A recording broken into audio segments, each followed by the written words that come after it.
A man with 16 wounds in his skull got out of bed and started the coffee maker. He packed a lunch. He wrote out a check and left it on the counter.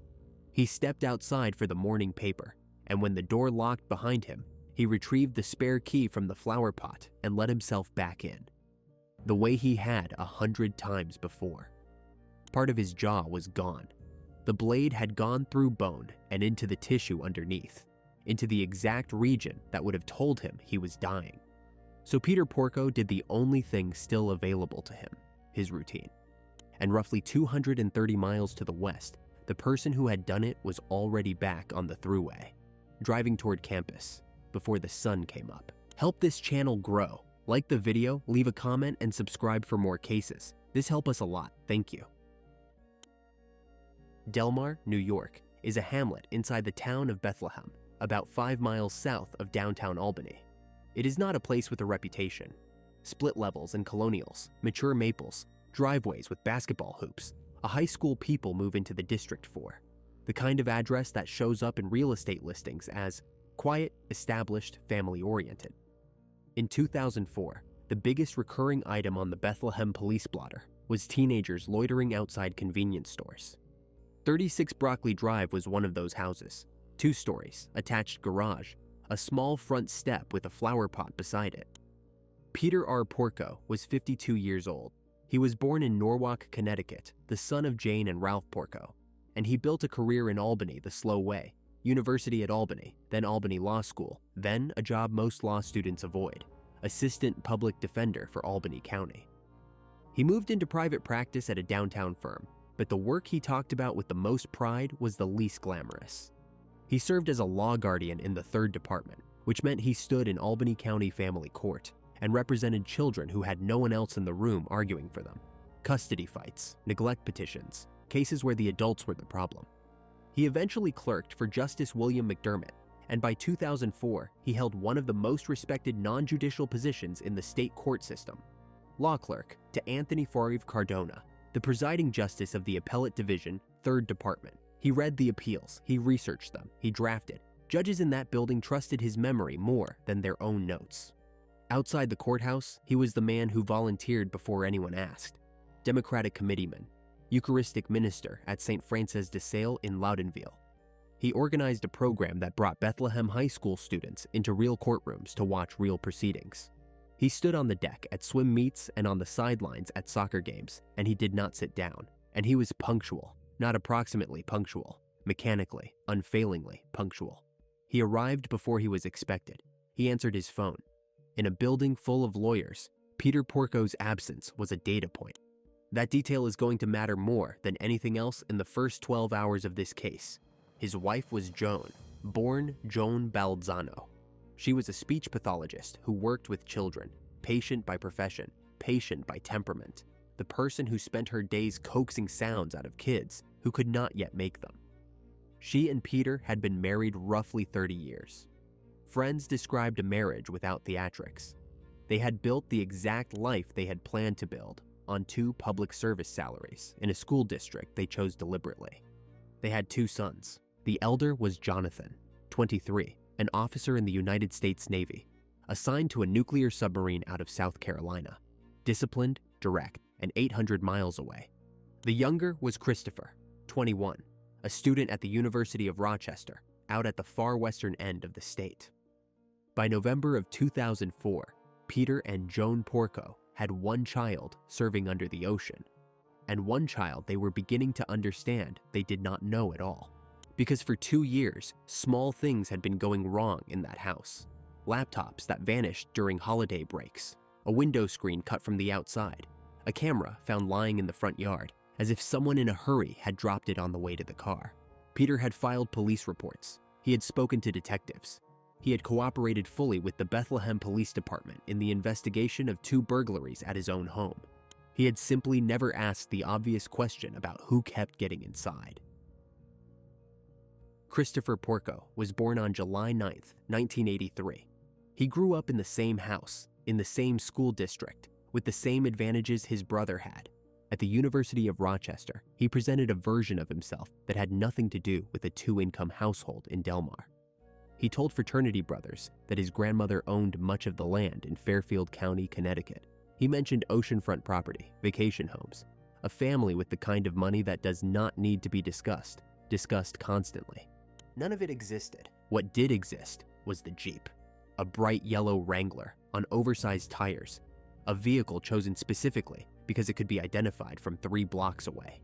On a campus of $20,000 sedans, everyone knew whose it was. Everyone.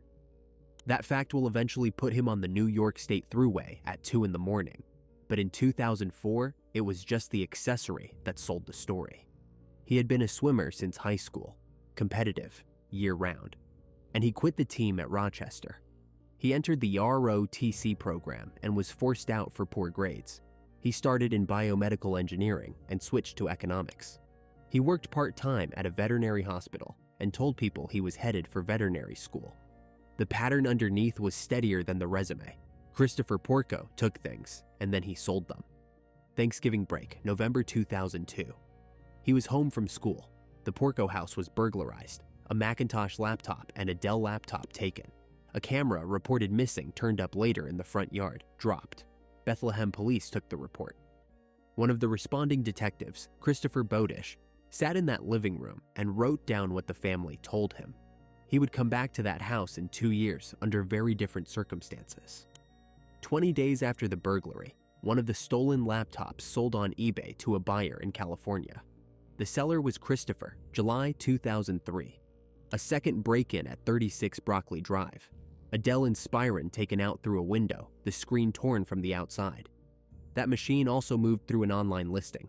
Police would eventually travel to San Diego to recover it. June 2003, the veterinary clinic where he worked was burglarized. A phone, a camera, computers. He was not a thief in the abstract. He was a thief who stole from the 3 places that trusted him most: his employer, his parents, and, eventually, his brother's name. About a month before the murder, the eBay accounts registered to the Porco household were frozen. Christopher had collected payment for items he never shipped. Buyers complained.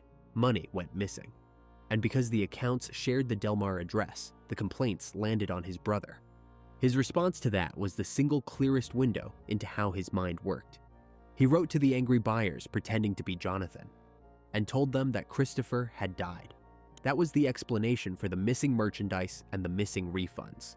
He used his own death in his brother's voice as a customer service strategy. Jonathan, on a submarine schedule, tried to reach him more than 40 times. Christopher never called back once. Then there was school itself. His grades collapsed. After the fall 2003 semester, the University of Rochester required him to withdraw. He did not tell his parents. He enrolled instead at Hudson Valley Community College in Troy, 20 minutes from his mother's kitchen, and failed there too. He found out about those grades while traveling in Europe in March of 2004, on money that was not his. Then he manufactured a solution. He forged a Hudson Valley transcript showing straight A's and used it to get himself readmitted to Rochester for the fall of 2004 on academic probation. And when his parents asked why the tuition bills had stopped arriving, he explained that the university was covering his costs because a professor had misplaced his final exam and the school was making it right. It was, in its way, an impressive lie. It accounted for the missing paperwork, flattered him, and made the institution the guilty party. Peter Porco, a man who read appellate briefs for a living, believed it. Underneath all of it, the arithmetic was getting worse. More than $4,000 in American Express debt, roughly $16,000 owed directly to the University of Rochester, $16,450 in credit extended for the Jeep, and a Citibank student loan of about $31,000, a large share of which went to paying off the previous year's obligations, money borrowed to service money already borrowed. CBS News later put his total exposure at a minimum of $50,000. He had no income capable of touching that number. He had a part-time job at an animal hospital and a car he could not afford. So he needed a co-signer with a spotless credit history, a stable state salary, and 30 years of financial discipline. He had one. He just never asked him. In the early autumn of 2004, a routine credit check surfaced something that should not have existed. Peter Porco's name was on a loan he had never seen. His signature was on the Citibank student loan, roughly $31,000, as co-signer. He had not signed it. He had not been asked. His son had written his name and sent it in. Peter did what a lawyer does. He confirmed it, and then he wrote it down. The email he sent to Christopher was blunt in a way that friends said was unlike him. He asked directly whether his son had forged his signature as co-signer. He asked what, exactly, Christopher thought he was doing. He said the correct move would have been a phone call and a conversation, and he told him he was contacting Citibank that morning to find out precisely what had been done in his name, and to have himself removed from the obligation. That was day one. The next day, Peter found the second one, $16,450, a line of credit for the Jeep, same method, same forged name, and the second email is the one the prosecution would eventually put in front of a jury because it does something the first one does not. It stops being a father's complaint and becomes a legal warning. Peter wrote that if his credit was abused again, he would be forced to file forgery affidavits in order to disclaim liability. He specified that this applied to the Citibank college loan as well, if Christopher attempted to reactivate it, or to use his father's credit to obtain anything else. He understood what he was describing. A forgery affidavit is not a family document. It is a sworn statement to a lender that a signature is fraudulent. It creates a paper record of a felony with a named suspect, filed by the victim. Peter Porco had spent his career around the machinery of the criminal justice system, and he was telling his 21-year-old son exactly which lever he would pull. And then he closed the email by telling him that he and Joan were disappointed, but that they still loved him and still cared about his future. That is the whole marriage of the thing, a threat and an embrace in the same message. The defense would later argue the relationship was mending, pointing to a subsequent email in which Peter noted the fall semester was paid and said they would sort out the spring at Thanksgiving. Come home, in other words, we'll talk. The prosecution read the same correspondence and saw a countdown, because Thanksgiving was 10 days out. And Thanksgiving was when everything Christopher had built would have to survive being said out loud in a kitchen with his mother present. The forged transcript, the withdrawal from Rochester he had never disclosed, the community college he had failed, the frozen eBay accounts, and the buyers he had told his own brother was dead. 2 burglaries at that address that had never quite made sense to anyone who cared to think about them. Not one of those lies could be walked back, and every one of them was now attached to a father who had just put in writing that his next step involved sworn affidavits. Chief Assistant District Attorney Michael McDermott would eventually reduce the whole motive to a single line of arithmetic. Alive, he said, the parents were worth about $60,000 to their son. Dead, they were worth $1.1 million. That is life insurance, the house, the estate, the entire structure of a careful 30-year marriage converted into a number. $60,000 and a felony investigation, or $1.1 million and a clean start.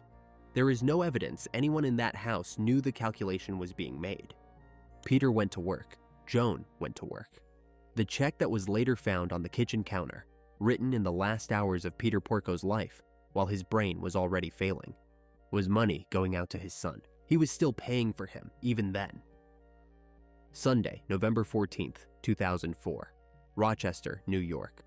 The last instant message sent from Christopher Porco's computer went out just before 10 o'clock at night. After that, the account went quiet. At approximately 10:30 p.m., a University of Rochester security camera recorded a yellow Jeep Wrangler moving through a campus lot.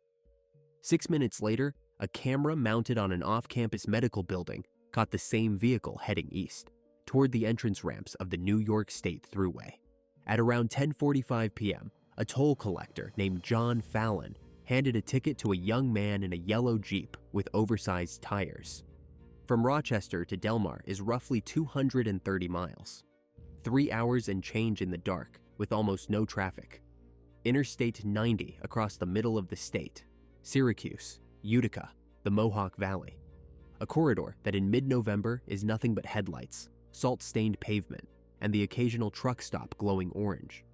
The Easy Pass transponder that would have logged every gantry along that route did not register a single reading that night. Investigators later found it lying loose on the floor of the Jeep. 1:51 a.m. Exit 24, Albany. A toll collector remembered a yellow Jeep coming into her lane too fast, driven by a young white man. Exit 24 is about 9 miles from Broccoli Drive. 15 minutes of surface road, Delaware Avenue, past the strip malls, past the high school, into the trees. At approximately 2:14 a.m., the alarm system at 36 Broccoli Drive was disarmed. Not defeated, not bypassed, disarmed, with the master code. There was no forced entry, no broken glass, no pried frame, no cut screen. The spare key that lived in the flower pot by the front step was later found sitting in the front door lock. Somebody walked in the way family walks in. The axe came from the garage, a firefighter's axe. Heavy head, long handle, the kind of tool that hangs on a wall for years without anyone thinking about it. It belonged to the house.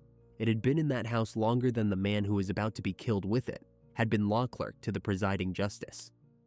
Peter and Joan Porco were asleep in their bedroom.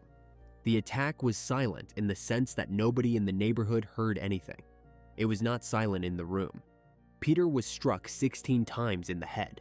The medical examiner counted them. Heavy blows from a sharp instrument, one that drove through the skull, another that removed part of his jaw. Trial testimony described injuries so severe he was nearly decapitated. Joan was struck 3 times while she lay beside him. Her jaw was broken and dislocated. One eye was destroyed. The blade opened her skull and exposed the brain underneath. There was no attempt to make either of them talk. No demand, no interrogation, no restraint. 16 blows and 3 blows delivered to sleeping people, and then it stopped. At 4 a.m., a neighbor named Marshall Goki drove past on his way to work. He would testify that he saw a yellow Jeep parked in the Porco driveway. At approximately 4:54 a.m., telephone company records show the outside line to the house was cut. That timing is worth sitting with. Roughly 2.5 hours had passed since the alarm was disarmed. 2.5 hours inside a house with 2 people bleeding to death upstairs. Something in that window was being arranged. The alarm keypad was smashed, an attempt to erase the record of the disarming. It failed for a mundane reason. The panel that stores the data was not the keypad. It was a box in the basement. It logged everything: the cut phone line, the untouched valuables, the staged look of the scene. Prosecutors would later argue that every one of those choices was designed to say stranger, and every one of them said the opposite. A stranger does not know the master code. A stranger does not know where the spare key is kept. A stranger does not bring nothing and use the family's own axe. McDermott's phrasing for the jury was that it was like dropping your wallet at the crime scene. At approximately 5:12 a.m., investigators say the Jeep re-entered the thruway, heading west. By 8:18 a.m., it was back through the Henrietta Toll Plaza near Rochester, and campus area cameras picked it up moving toward the university. And upstairs in Delmar, at some point after the blade came down, Peter Porco stood up. His brain had been penetrated in the region that governs awareness. He did not know he was injured. He did not know his wife was dying 12 inches away. What remained was procedure. 30 years of the same Monday morning, running without a driver. He went to the bathroom sink. He started the coffee. He packed a lunch. He wrote out a check and left it on the counter. He began loading the dishwasher. He walked to the front door and stepped outside for the newspaper. The door locked behind him.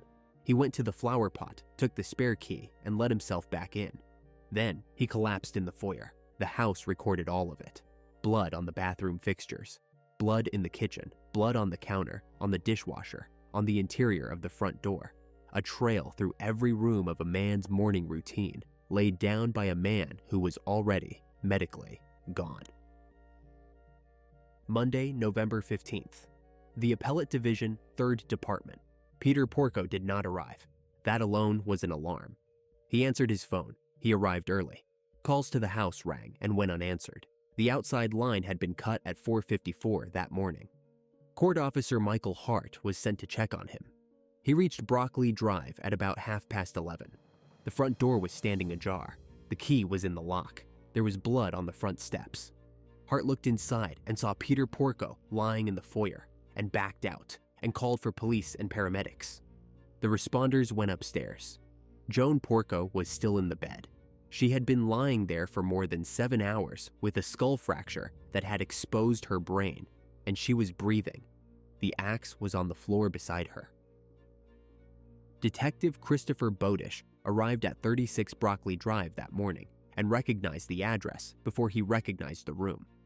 He had been in this house 2 years earlier, taking a burglary report from a polite, meticulous lawyer whose laptops had disappeared over Thanksgiving break. Now he was standing over that man's wife while paramedics worked on her, and there was no version of the next few minutes that was going to be clean. The medical reality was that Joan Porco was not expected to survive the ambulance. Her airway was compromised by the damage to her jaw. She could not speak. She could not produce a single intelligible sound. Whatever she knew was going to leave with her. So Bodish asked her questions she could answer with her head. Could she hear him? She nodded. Had a family member done this to her? She nodded. Was it Jonathan? She shook her head. No. Was it Christopher? She nodded. Yes. Paramedics working beside him, the crew that included Kevin Robert, Jim Reagan, and Dennis Wood, reported seeing responsive movement. Someone in that bed was answering. That nod became the single most contested piece of evidence in the case, and it stayed contested for the next 20 years. Here is the argument against it. Joan's neurologist, Dr. Mary Dombovy, would later explain that following a simple physical command and comprehending a complex question are not the same brain function. A person with that degree of traumatic injury can obey "straighten your arm" while having no capacity to process, "did your younger son attack you with an axe?"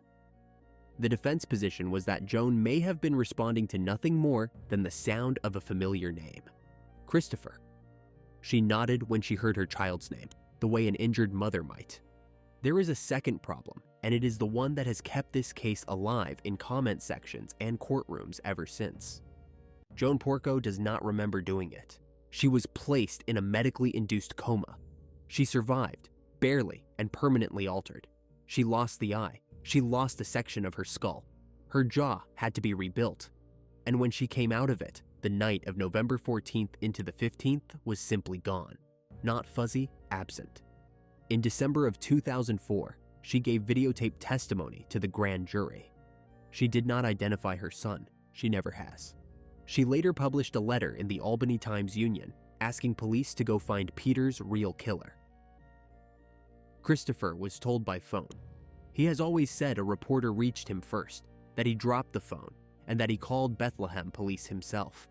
An uncle drove him to Albany Medical Center. By his own account, he burst into tears at his mother's bedside and went down onto the floor. Others in that hospital saw something different.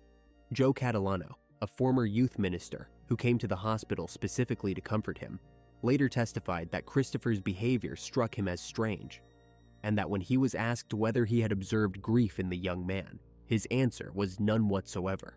Christopher then sat down voluntarily with investigators for roughly 6 hours. He denied everything, repeatedly and emphatically. He told them he would never do anything like that, not to his parents, whom he loved. He was not arrested. He would not be arrested for nearly a year.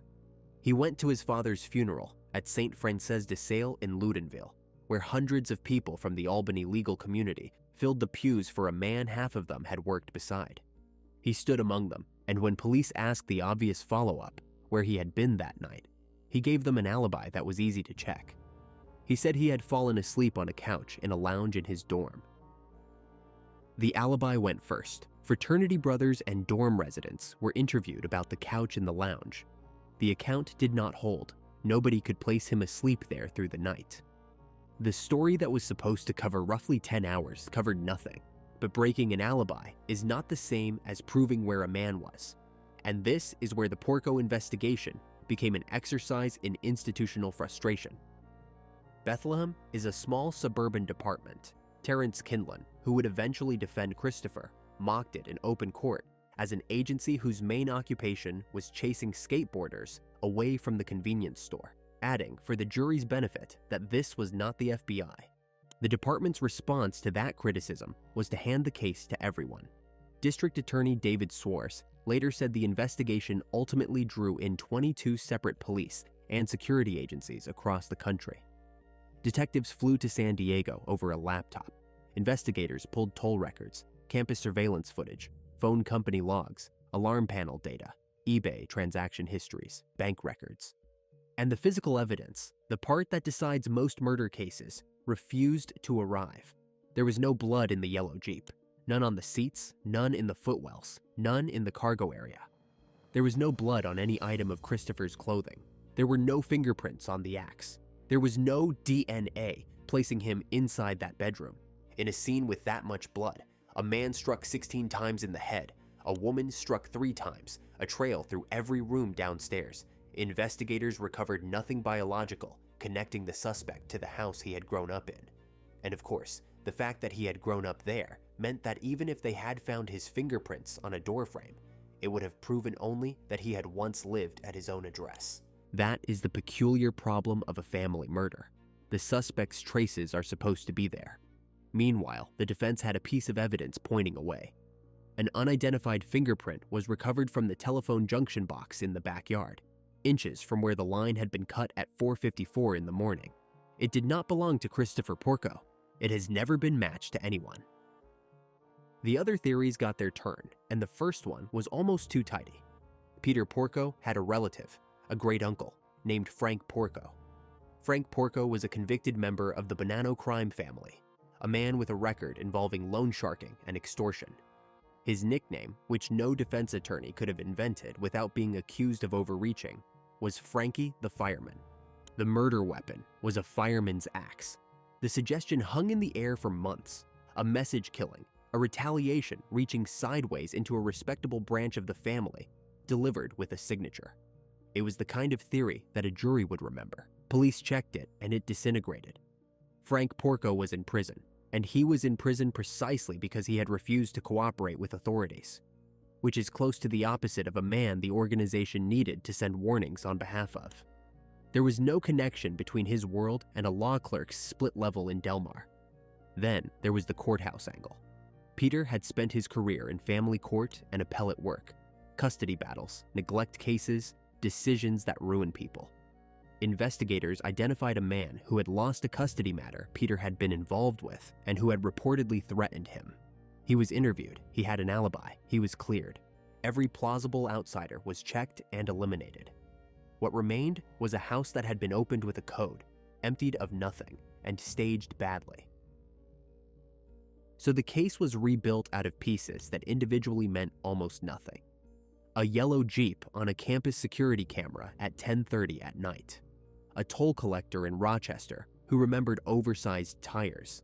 A toll collector in Albany who remembered a young man driving too fast into her lane at 1:51 a.m. A neighbor on his way to work at 4 a.m. who saw a Jeep in the driveway. An alarm log showing a master code entered at 2:14. A phone line severed at 4:54. A smashed keypad that had smashed the wrong component. An Easy Pass transponder lying loose on the floor of a vehicle whose owner had every reason to want no digital record of that highway, and an absence of blood that the prosecution turned into an asset. Because Christopher worked at a veterinary hospital, his employer, the veterinarian John Kearney, testified about what that job actually involves: surgical cleanup, disinfection, protocol. A 21-year-old who spent his shifts sterilizing a room after a procedure is a 21-year-old who has been trained professionally in removing biological material from surfaces. 3 explanations were offered to the jury for the missing blood. He may have gotten very little on him. He had hours inside the house to change, and he knew how to clean. Delmar, in the meantime, had stopped feeling like Delmar. A hamlet whose police blotter ran on loitering complaints had absorbed an axe murder with no forced entry and no arrest. Neighbors installed alarms. People locked doors they had left open for 20 years. And the persistent rumor, the one that circulated in the Albany courthouse where Peter's chair sat empty, and in the school district where Joan had worked, was the one nobody wanted to be the first to say. The grand jury convened in late November 2004. The indictment did not come until November 2005, a full year to charge a son. The trial could not be held in Albany County. Peter Porco had worked in that courthouse. Every judge on the local bench was recused, and the coverage in the capital region had been saturating for 2 years. The proceedings were moved roughly 100 miles south to Goshen in Orange County before acting Judge Jeffrey G. Berry. Chief Assistant District Attorney Michael McDermott led the prosecution with ADA David Rossi. Terrence Kindlon and his law partner Lori Shanks defended. Jury selection began in late June 2006. Testimony ran about 7 weeks and drew more than 80 witnesses. The forged community college transcripts were kept out. Barry ruled them too prejudicial, and then Joan Porco took the stand for the defense. She sat in front of the jury with the visible architecture of the attack still on her face. The eye, the reconstructed jaw, the missing section of skull. And told them her son did not do this. She described the boy she had raised. She said she had no memory of that night, no memory of any nod, and no belief in the theory the state had spent 2 years assembling. The prosecution did not attack her. There was no way to.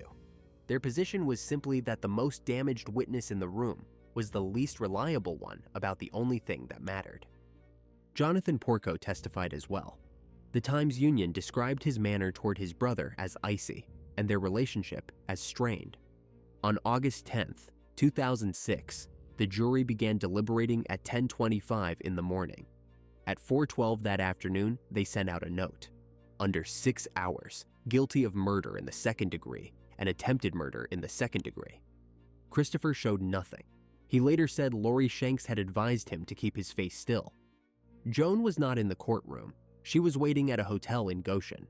Jurors afterwards said they had set the nod aside entirely and convicted on the timeline. On December 12, 2006, Barry imposed the maximum on each count, 25 years to life for the murder, 25 to life for the attempted murder consecutive. Reported variously as 50 years to life and as 46 years to life under the state's sentencing arithmetic.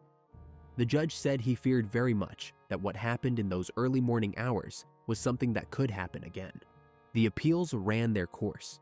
In March 2010, the appellate division agreed that the nod should never have been admitted. It was not a spontaneous utterance, but an answer to direct, probing questions, and affirmed the conviction anyway, as harmless error. The Court of Appeals affirmed in October 2011. The Supreme Court declined the case in 2012. In 2013, Lifetime aired a film about him. He sued to stop it from prison. The court sided with the network. The litigation dragged until 2022, when it finally ended. In January 2023, new attorneys filed a motion to vacate the conviction, arguing the prosecution's timeline was not merely wrong, but physically impossible. That trial counsel had been ineffective, that evidence had been withheld, and that a juror should never have been seated. They also asked for mitochondrial DNA testing of material recovered from the alarm keypad. As of 2026, that motion has not been decided. Christopher Porco is held at Clinton Correctional Facility. He maintains, as he always has, that he was asleep on a couch in Rochester. He becomes eligible for parole in December 2052. The check was still on the counter, written in the last hour of Peter Porco's life by a man whose brain had already been opened, in handwriting that had not yet learned it was dying. Money moving toward his son. The same direction it had always moved, $60,000 alive, 1.1 million dead. That was the arithmetic somebody did at a desk in Rochester.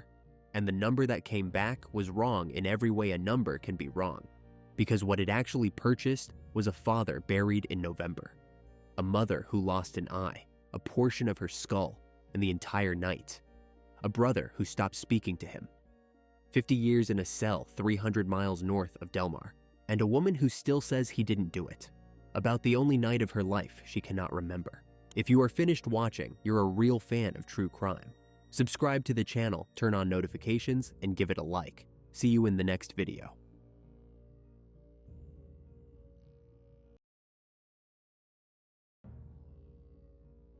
For 7 years, Carly Pierce Stevenson answered her phone.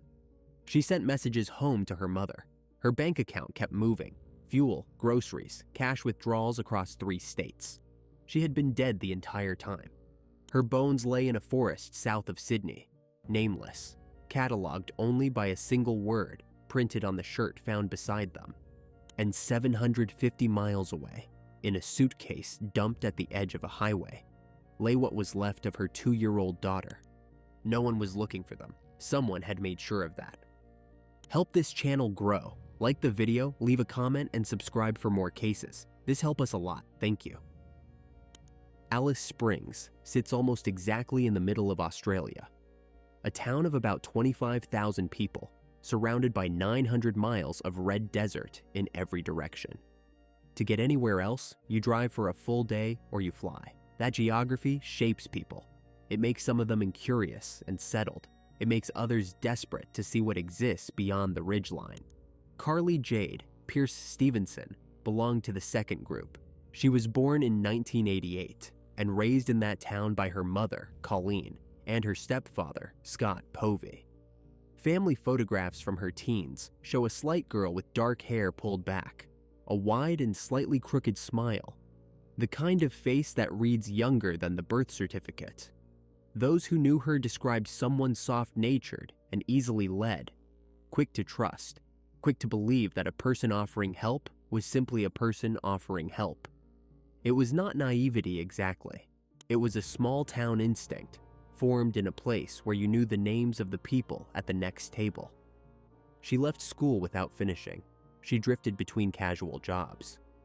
Money was always tight, and by her late teens, she had begun moving between addresses, staying with friends, coming home again. Colleen worried about the pattern, but not about the person. Her daughter always came back. In June 2006, at 18, Carly gave birth to a girl. She named her Condoleezza Kiara Pierce. The relationship with the child's father did not last, and by the time Condoleezza was walking, Carly was raising her alone. What everyone around her agreed on, friends, neighbors, relatives who later spoke to police, was that motherhood changed her focus entirely. She was young, disorganized, chronically short of cash, and completely devoted. Condoleezza was blonde where her mother was dark, round-cheeked, loud, forward with strangers. She had just started stringing words into sentences.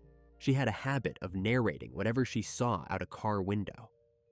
Colleen adored the child. She was a grandmother in the old style, practical affection, expressed through objects that took time to make. Somewhere in 2007 or 2008, she sat down and hand-sewed a quilt for Condoleezza. Patchwork, distinctive.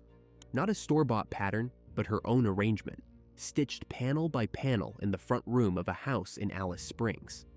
She could not have known that this blanket would one day be the only thing in the country capable of returning her granddaughter's name to her. By the middle of 2008, Carly had decided to leave. The reasoning was ordinary. There was no work in Alice Springs that she could get with no qualifications and a toddler on her hip. Rent was high. The days were long. She talked about going east, New South Wales, maybe the coast, maybe somewhere she could put Condoleezza into daycare and find something steady. Her mother did not like the idea. It was 1,800 miles of highway, most of it empty, and Carly had no car and no money for airfares. But Carly was 20 years old and certain that the rest of her life was happening somewhere else. What she needed was a lift. In the last months of 2008, she found one. There was a man moving in and around the edges of her social circle, older, talkative, generous with lifts and cash and cigarettes. A man who had a vehicle and no particular reason to stay in one place. He was interested in her. He made himself useful. He offered exactly what she was short of. Colleen met him only briefly. She would spend the last 4 years of her life trying to work out what had happened after her daughter got into his car. The last time anyone in Carly's family saw her and Condoleezza alive was in late 2008 in Alice Springs. The two of them loaded into a vehicle headed for the eastern states. The man behind the wheel was Daniel James Hold'em.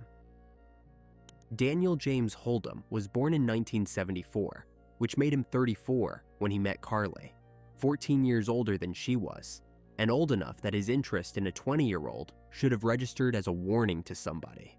It did not. He was good at arriving in a way that felt like luck. He was a New South Wales man by origin, but by his 30s he had no fixed home worth the word. He moved. He worked when work presented itself and stopped when it did not. He had been in and out of relationships with women who tended to share a profile. Younger than him, financially precarious, isolated from family, carrying children from earlier partners. He was not charming in the polished sense. He was heavy-set, unremarkable, easy to overlook in a service station queue. What he had instead was availability. He turned up. He drove people places. He paid for things. To a young mother with no vehicle and no savings, that presentation is close to indistinguishable from kindness. Those who spent time around him described a different man underneath the helpfulness. Controlling about small things, quick to sulk, quicker to threaten, prone to constructing elaborate stories about himself and holding them long past the point of plausibility. He kept a partner named Hazel Passmore in his orbit for years, a woman who would later become one of the most important witnesses in the case, and who would receive an immunity arrangement in exchange for what she knew about what Hold'em did afterward. His involvement with Carly was brief, weeks, not months. Prosecutors would eventually describe it as a relationship. In practice, it was closer to an attachment of convenience that Hold'em converted into control at speed. The mechanism is not complicated, and it is worth naming plainly because it is the entire architecture of this case. He isolated her. Carly was already loosening her ties to Alice Springs. She had told her family she was leaving. She had told them not to worry. Hold'em simply accelerated a separation she had already begun and then made himself the only fixed point in it. He had the car, he had the money, he knew the highways, and she did not. Once the town was behind them, everything Carly needed, food, fuel, a bed, a roadmap, a phone credit, came from one source. And she had Candace with her, which made her cautious rather than combative. A woman traveling alone can walk away from a bad situation at a truck stop. A woman with a toddler, no cash, and no return ticket cannot. They drove east through late 2008. There is no complete record of the route. What is known comes from bank transactions, mobile phone tower data reconstructed years later, and Hold'em's own eventual admissions. A patchwork of service stations, cheap motels, and long stretches of highway through country where the next town is an hour away and nobody watches anybody. Carly kept in contact with home during this period. She called her mother. She sent messages. Nothing in them suggested fear. The tone was the tone of a young woman on an adventure that was going slightly less well than advertised. Short of money, tired, but fine. Colleen was reassured. Her daughter was traveling with someone who had a vehicle and seemed to be looking after them. By the beginning of December, they were in New South Wales. There is one detail from this stretch that investigators would return to again and again once they finally understood what they were looking at. Hold'em took photographs. Not many people did in 2008 without a reason. This was before phones made images disposable. He used a camera and he kept the images, and he kept them for years afterward, through multiple moves and multiple relationships, without deleting them. Some of those photographs showed Candace, a blonde 2-year-old in bushland, alive, playing, unaware. Others would be taken later. The court would find that Hold'em did not photograph Carly and her daughter out of sentiment or accident. He photographed them because the images were valuable to him, because he intended to keep something. On or around the 5th of December 2008, he turned off the Hume Highway, roughly 90 miles south of Sydney, onto an unsealed road, into a plantation of pine and eucalypt covering more than 8,000 acres. Belanglo State Forest. Belanglo is not wilderness. That is the first thing to understand about it. It is managed forest, commercial pine planted in rows, cut through by a grid of gravel fire trails, wide enough for a 2-wheel drive sedan. In summer, the air under the canopy holds the smell of resin and hot dust. Sound behaves strangely there. The plantation rows swallow it. A car door closing 40 yards away registers as almost nothing. You can drive into the middle of that forest and be, in every practical sense, alone on the continent. And you can drive back out in under 15 minutes and be on a national highway. That combination is why Hold'em went there. He did not choose it at random.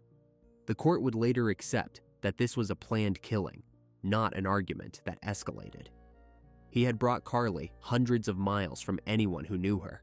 He had a location selected. He had a camera with him. What happened in that forest was reconstructed from bone. Carly was subjected to a prolonged and violent sexual assault. Then she was killed. The skeletal evidence recovered years afterward showed fractures consistent with enormous force applied to the chest. The pattern produced when a person is stomped on or driven into the ground with a knee while lying on their back. Her throat was crushed. She was 20 years old, weighed under 110 pounds, and had no realistic capacity to resist a man of Holdom's size. Justice Robert Hume would eventually describe the killing as a crime of extreme gravity and appalling depravity, and would find that Holdom had violated her in a sadistic manner, treating her, in his words, as flesh whose life could be extinguished for his own pleasure. Then, Holdom did the thing that separates him from an ordinary killer. He photographed her body. He arranged the images deliberately. He kept them. The sentencing judge called them a vile trophy of his own inhumanity, evidence not of panic, but of a man who wanted a record of what he had done and expected to look at it again. He left her half naked among the pine litter, walked back to the car, and drove out of the forest. Condoleezza was in the vehicle. She was 2.5 years old. Her mother was gone, and she was in a car with a man she had known for a matter of weeks. For the next 4 days, Daniel Holdom drove around southern New South Wales with a toddler in the back seat. This is the part of the case that people find hardest to sit with, harder, in some ways, than the forest. Because it was not a moment of violence. It was 96 hours of ordinary logistics. Fuel stops, food, nappies. A child asking for her mother in a vocabulary of maybe 200 words, in a car with the windows down, in December heat. He was seen. People remembered a man traveling with a small blonde girl. He had a story ready, and he told it more than once. He was doing the family a favor, driving the child across to South Australia, taking her to her grandmother. It was a good lie. It explained everything. The absence of the mother, the direction of travel, why a man like him had a child like her. And it was close enough to something true that it would have survived a casual question at a petrol counter. Carly's mother did live interstate. Condoleezza did have a grandmother expecting to see her. He also kept photographing. Some of the images later recovered showed the little girl in bushland in the days after her mother's death, alive, standing, looking at the camera. He drove west. Somewhere in that journey, he passed through Narrandera, a town of about 4,000 people on the Murrumbidgee River, roughly 350 miles from Belanglo. Motel rooms there cost very little and require nothing but a name at the desk. The court found that Condoleezza was killed there, probably in one of those rooms. She was suffocated. Balls of dishcloth were forced into her mouth. Tape was wound in layers across her face, from the chin upward, over the eyes. A disposable nappy was wrapped around her head. Holdom accepted, in the agreed facts of his own case, that he had intended or planned to sexually assault her. She was 2. He put her body into a suitcase, a hard-sided case, the kind sold in every discount store in the country. Into it, he also put her clothing, small dresses, a tutu, shoes, and the quilt. The patchwork blanket her grandmother had sewn by hand in Alice Springs went into that suitcase with her. Holdom almost certainly gave it no thought at all. It was fabric. It was hers. It was in the car, and it needed to be gone. He was disposing of a life the way you clear out a vehicle before selling it. Nothing left behind that connects to the previous owner. That decision, made in some motel room by a man in a hurry, was the single mistake that eventually ended his freedom. But not for another 7 years. He kept driving west across the state line into South Australia. Roughly 750 miles from the forest where he had left Carly, he was on the Karoonda Highway, a 2-lane road through the Murray Mallee, flat scrub country of wheat paddocks and low mallee gum, where traffic runs light and the verges are wide and unmown. Near the settlement of Winarka, a place with a railway siding, a handful of houses, and not much else, he pulled over and put the suitcase into the long grass at the edge of the road. Then he drove away. He had now separated a mother and her daughter by 3 states and 1,100 kilometers of highway. Neither had identification on them. Neither had been reported missing because their family believed they were somewhere on the East Coast, settling in. 2 people had ceased to exist and nobody had noticed. For most killers, this is the end of the operation. You disappear the victims and then you disappear yourself. New town, new name, no contact with anything connected to the crime. Hold'em did the opposite. He still had Carly's mobile phone. He still had her bank card. He knew her PIN, her date of birth, her mother's name, the names of her friends. He had, in effect, inherited an identity that no one had any reason to suspect was vacant. And over the next several years, he used it. The messages started almost immediately. Carly's phone kept working, it kept receiving, and it kept replying. Short texts to her mother, her stepfather, her friends. She was fine, she was busy, Condolis was good, money was tight. She would call when she could. The phrasing was vague enough to survive scrutiny and warm enough to close the conversation. Colleen Povey read them in Alice Springs and had no reason on earth to doubt them. Her daughter had always been an unreliable correspondent. Long silences followed by a burst of contact was the normal rhythm of their relationship. The account kept moving too. Carly was receiving government payments, the standard support available to a single mother in Australia. Those payments did not stop when she died because nobody had told anyone she was dead. They accumulated, they were drawn down. Over the years that followed, roughly $72,000 was taken from accounts belonging to a woman lying in a pine plantation in New South Wales. The withdrawals were made across state lines, in ordinary towns, at ordinary counters, by people presenting the right details. Hold'em did not do all of this alone. Hazel Passmore, the woman who had orbited him for years, participated in the exploitation of Carly's identity and would eventually be granted immunity in exchange for testifying about it. Some of the money went on nothing memorable: fuel, rent, shopping. That is the detail that stays with people afterward. 2 lives were converted into a slow trickle of household expenses. In 2009, Colleen's patience finally broke. The messages had become thinner. The calls had stopped. She had not heard her daughter's actual voice in months, and she had never once heard her granddaughter in the background. She went to police in the Northern Territory and reported Carly and Condolis missing. A file was opened, and then a text message arrived. It came from Carly's number. It said, in substance, that she was fine, that she was living her own life, that she did not want to be chased, that everyone should stop. Police did what police do with an adult who has apparently chosen to cut contact and has confirmed it in writing. The report was withdrawn, the file closed. Hold'em had killed both of them, disposed of them 1,000 kilometers apart, and then, from the safety of a keypad, shut down the only official search that was ever going to be launched for them. Colleen accepted it because the alternative was unbearable. Her daughter was angry with her. That was survivable. That meant she was alive.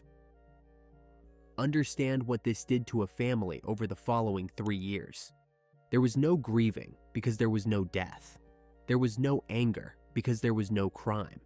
There was only a slow, corrosive confusion. Birthdays that passed without a call. Christmases where the phone stayed quiet.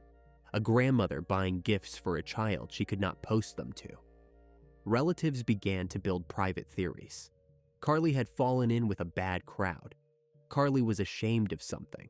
Carly was punishing them. The rumors spread outward through Alice Springs the way they do in towns that size. Not as scandal, but as a kind of settled background fact. That girl who left, never came back, doesn't speak to her mom. A community had quietly decided that a murdered 20-year-old was simply a bad daughter. In 2011, Colleen was diagnosed with cancer. She spent what time she had left doing the only thing available to her, asking, calling the number, asking friends of friends whether anyone had seen them on the coast. Telling anyone who would listen that Carly would turn up. She died in 2012.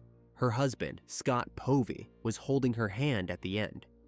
He would later describe in a courtroom in Sydney what her last coherent sentence had been. A few hours before she stopped breathing, she asked whether Carly and Condolis had arrived yet. He said that in that moment, he knew they were not coming.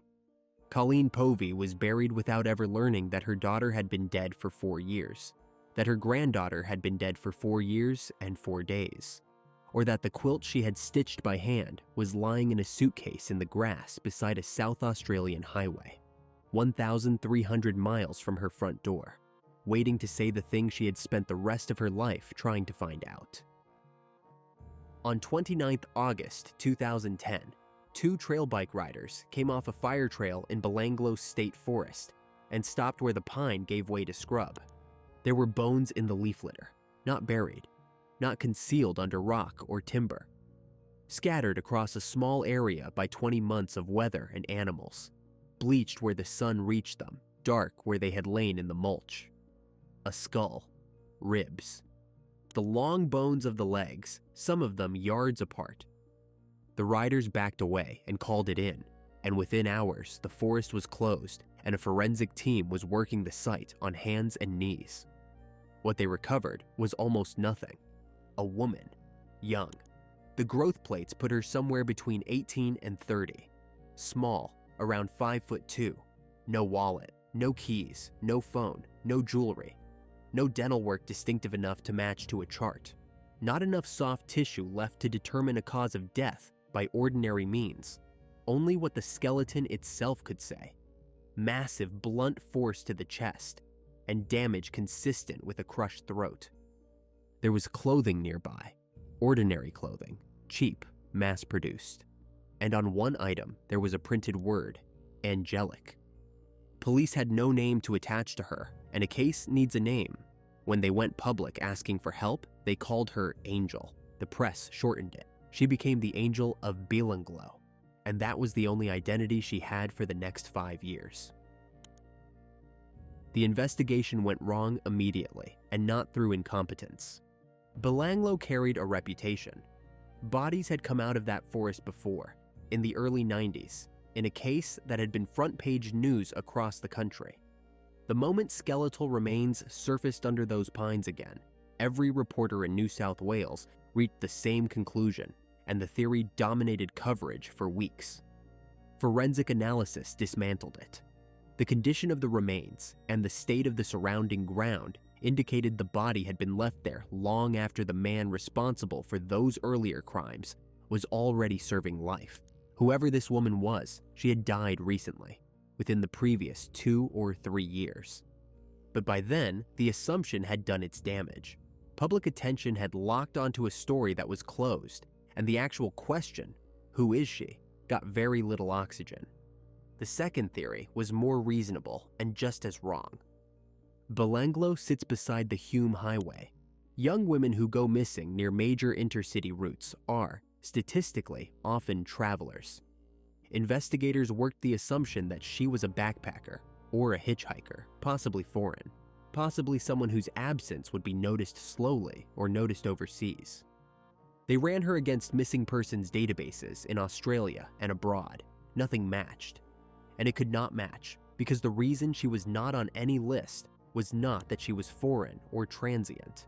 It was that a text message sent from her own phone had persuaded police in another jurisdiction to close her file 18 months earlier.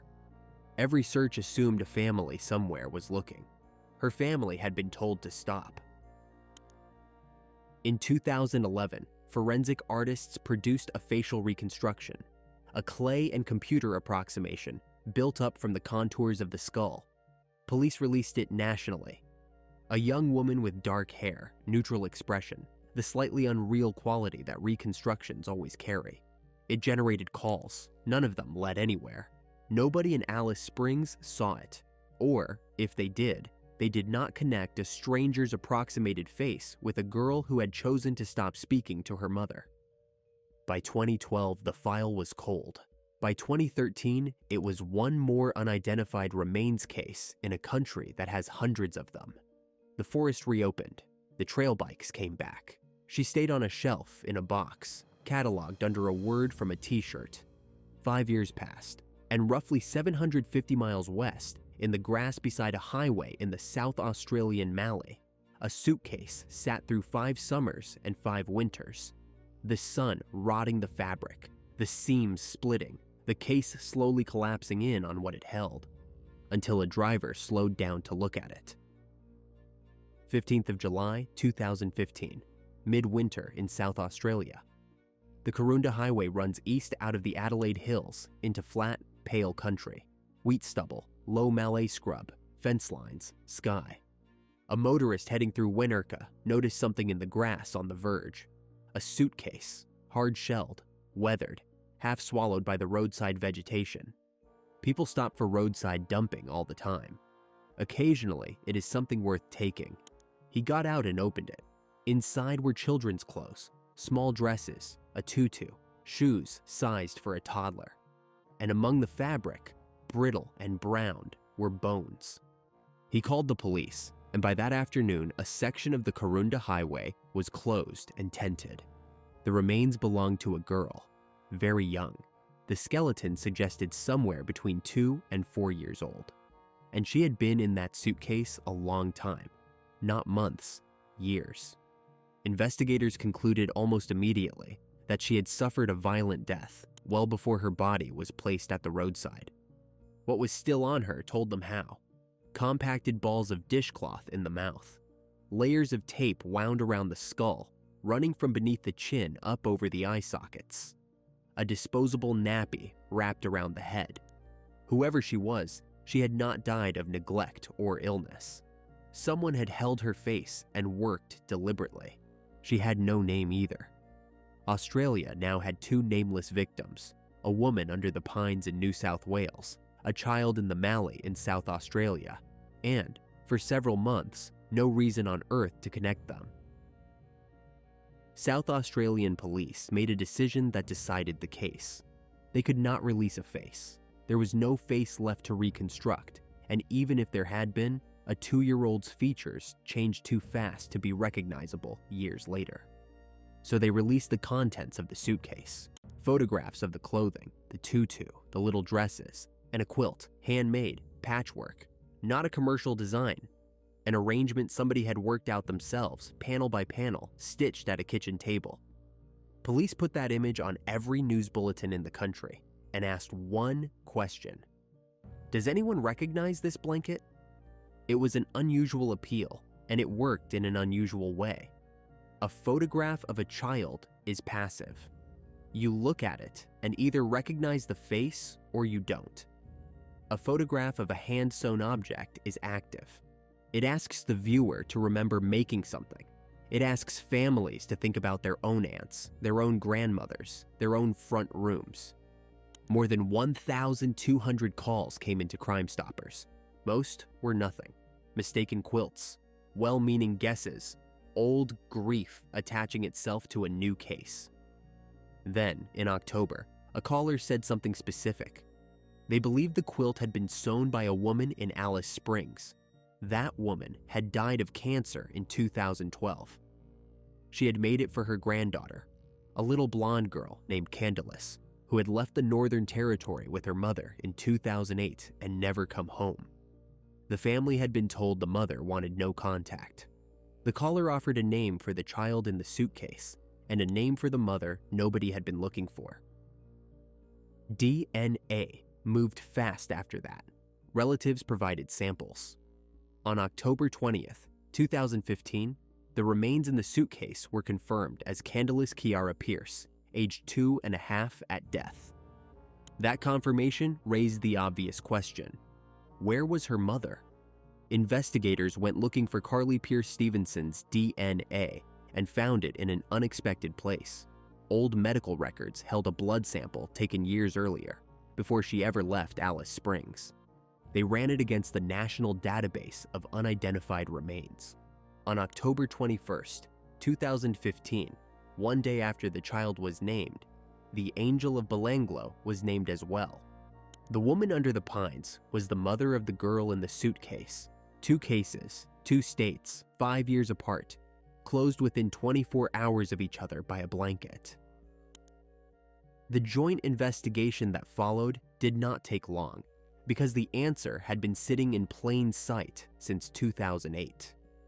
There was one person who had left Alice Springs with them, one person who had been using Carly's phone, one person whose fingerprints were all over $72,000 of withdrawals from a dead woman's account. On the 28th of October 2015, a week after the identifications, police arrested Daniel James Holdom at Cessnock in the New South Wales Hunter Valley and charged him with the murder of Carly Pierce Stevenson. He was 41. On the 15th of December, after South Australian and New South Wales detectives had pooled the phone data, the financial trail, and the witness accounts, he was charged with the murder of Candace as well. Then, investigators searched what he had kept. They found the photographs. Holdom fought it for nearly 3 years. He denied both killings. He offered alternative accounts. He blamed others. He waited while the Crown assembled phone tower data, financial records, the testimony of Hazel Passmore under her immunity arrangement, and the images he had never been able to bring himself to delete. On July 31st, 2018, 1 week before his trial was due to begin, he pleaded guilty to both murders. Sentencing came on the 30th of November 2018 in the Supreme Court of New South Wales. The courtroom was full. Justice Robert Allen Hume found the crimes to be of very grave heinousness. Of Carly, he said Holdom had shown complete disdain for her existence as a human being. That to him, she had been flesh with a life that could be extinguished for his own pleasure. He described the photographs as a trophy of the man's inhumanity.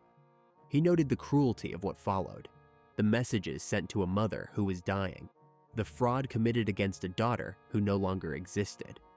Of Candace, he used one word: despicable, a completely defenseless child, killed 4 days after her mother, by a man who accepted he had intended to assault her. Holdom attempted, that morning, to withdraw his guilty plea to the child's murder. The application was refused after a brief adjournment. 2 life sentences, no parole. He will die in prison. His subsequent appeal, arguing the sentences were excessive, changed nothing about that. The public gallery applauded. Scott Povey had already told the court what the case had cost, that his wife spent her last years believing her daughter had abandoned her, and asked, hours before she died, whether Carly and Candace had arrived yet. Carly and her daughter were returned to Alice Springs and buried together near Colleen. Every institution designed to notice a missing person failed here. A police report was closed by a text message. A national appeal with a reconstructed face produced nothing. 5 years of forensic work could not put a name to a skeleton. What finally broke it was a woman at a kitchen table in the desert, stitching a blanket for a granddaughter who had no idea she was making the only evidence that would ever matter. Holdom threw it in the suitcase because it was rubbish. It was the thing that named them both. If you are finished watching, you're a real fan of true crime. Subscribe to the channel, turn on notifications, and give it a like. See you in the next video.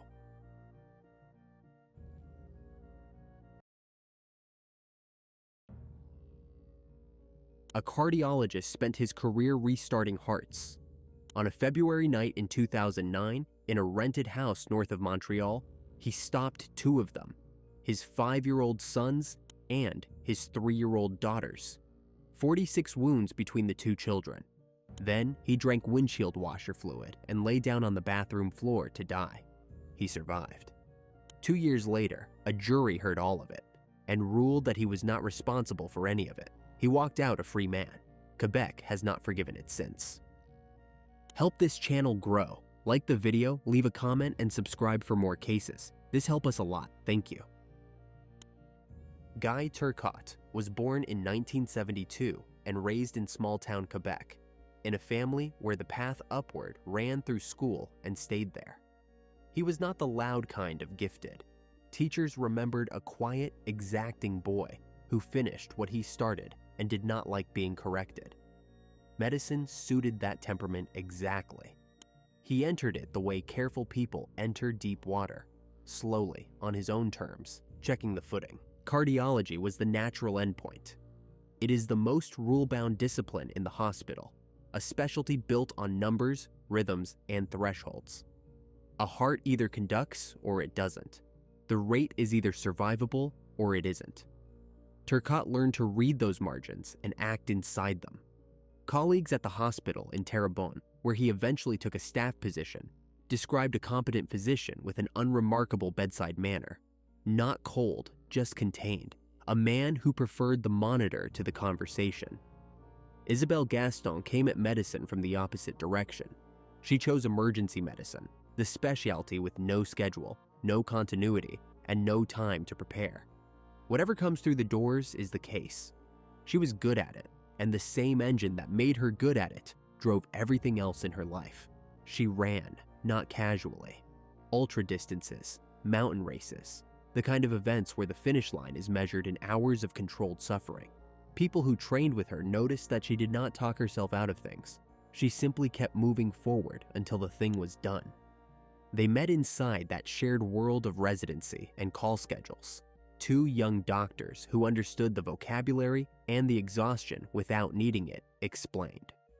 On paper, it was an ideal match. Two physicians, two incomes, two careers, pointed at the same comfortable future in the Laurentians. The wooded hill country an hour north of Montreal, where Quebec professionals go to raise children within reach of the city, but out of it. They married and settled in Prévost.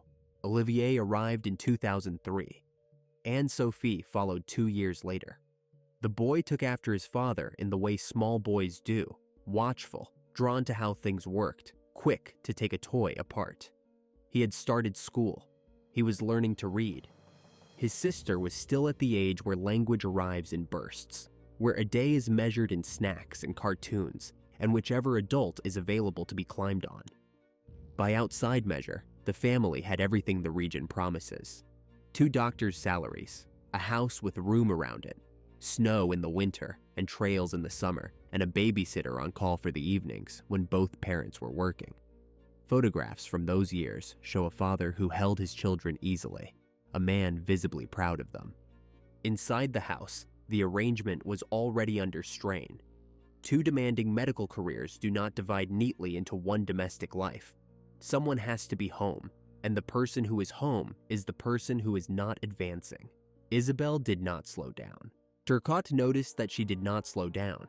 He had built his adult life on order, on knowing what came next and controlling the variables. His marriage was the one system he could not regulate. By late 2008, it was failing. The end did not arrive as a slow drift. It arrived as a discovery. Turcotte found the messages himself. Electronic traces, exchanges between his wife and a man from her training circle, Martin Hute, someone who had been close enough to the family to be unremarkable in it. The tone of the correspondence left no room for a benign reading. Isabelle had been involved with him. For most men, this is a wound. For Turcotte, it was a structural failure. He had ordered his entire adult existence around inputs he could measure and outcomes he could predict. And now the central relationship of that existence had been running a hidden process for months without his knowledge. He had not detected it. He, the diagnostician, had missed it entirely. He did not confront it once and let it go. He went back into the messages. He read them again, then again. People who knew him at that time described a man conducting a forensic examination of his own humiliation, extracting dates, cross-referencing them against evenings he had spent at home, believing everything was fine, building a timeline of his own blindness. The marriage ended in the first weeks of 2009, not amicably, but without spectacle. There were no police calls, no restraining orders, no history of violence in the house. Whatever was happening to Guy Turcotte was happening on the inside. He moved out. The house he rented was in Piedmont, a small municipality in the Laurentians, a few minutes' drive from the family home in Prévost, close enough to keep the children's school routine intact, far enough to be a separate address. It was a plain place, sparse, the furniture of a man who expects to be somewhere else soon. He had been in it for a matter of weeks. The custody arrangement was shared. The children would move between 2 houses on a schedule, which is the standard, civilized solution, and which required him to hand them back to her every few days. Every exchange was a reminder. Every drop-off put him at the door of the home he had been removed from. The home where, in his mind, another man's presence was now permanent. Colleagues noticed the physical decline first. He was losing weight. He looked haggard, sleeping badly, running on the thin reserve that doctors learned to run on, and then never quite stop running on. He talked about the separation more than a private man usually would. He talked about it to people who barely knew him. And underneath the grief, there was something harder, which he showed less often, but did show. Not sadness, grievance. He kept returning to the idea that Isabel had taken something from him and had suffered nothing for it. Her career was intact. Her running was intact. Her new relationship was proceeding.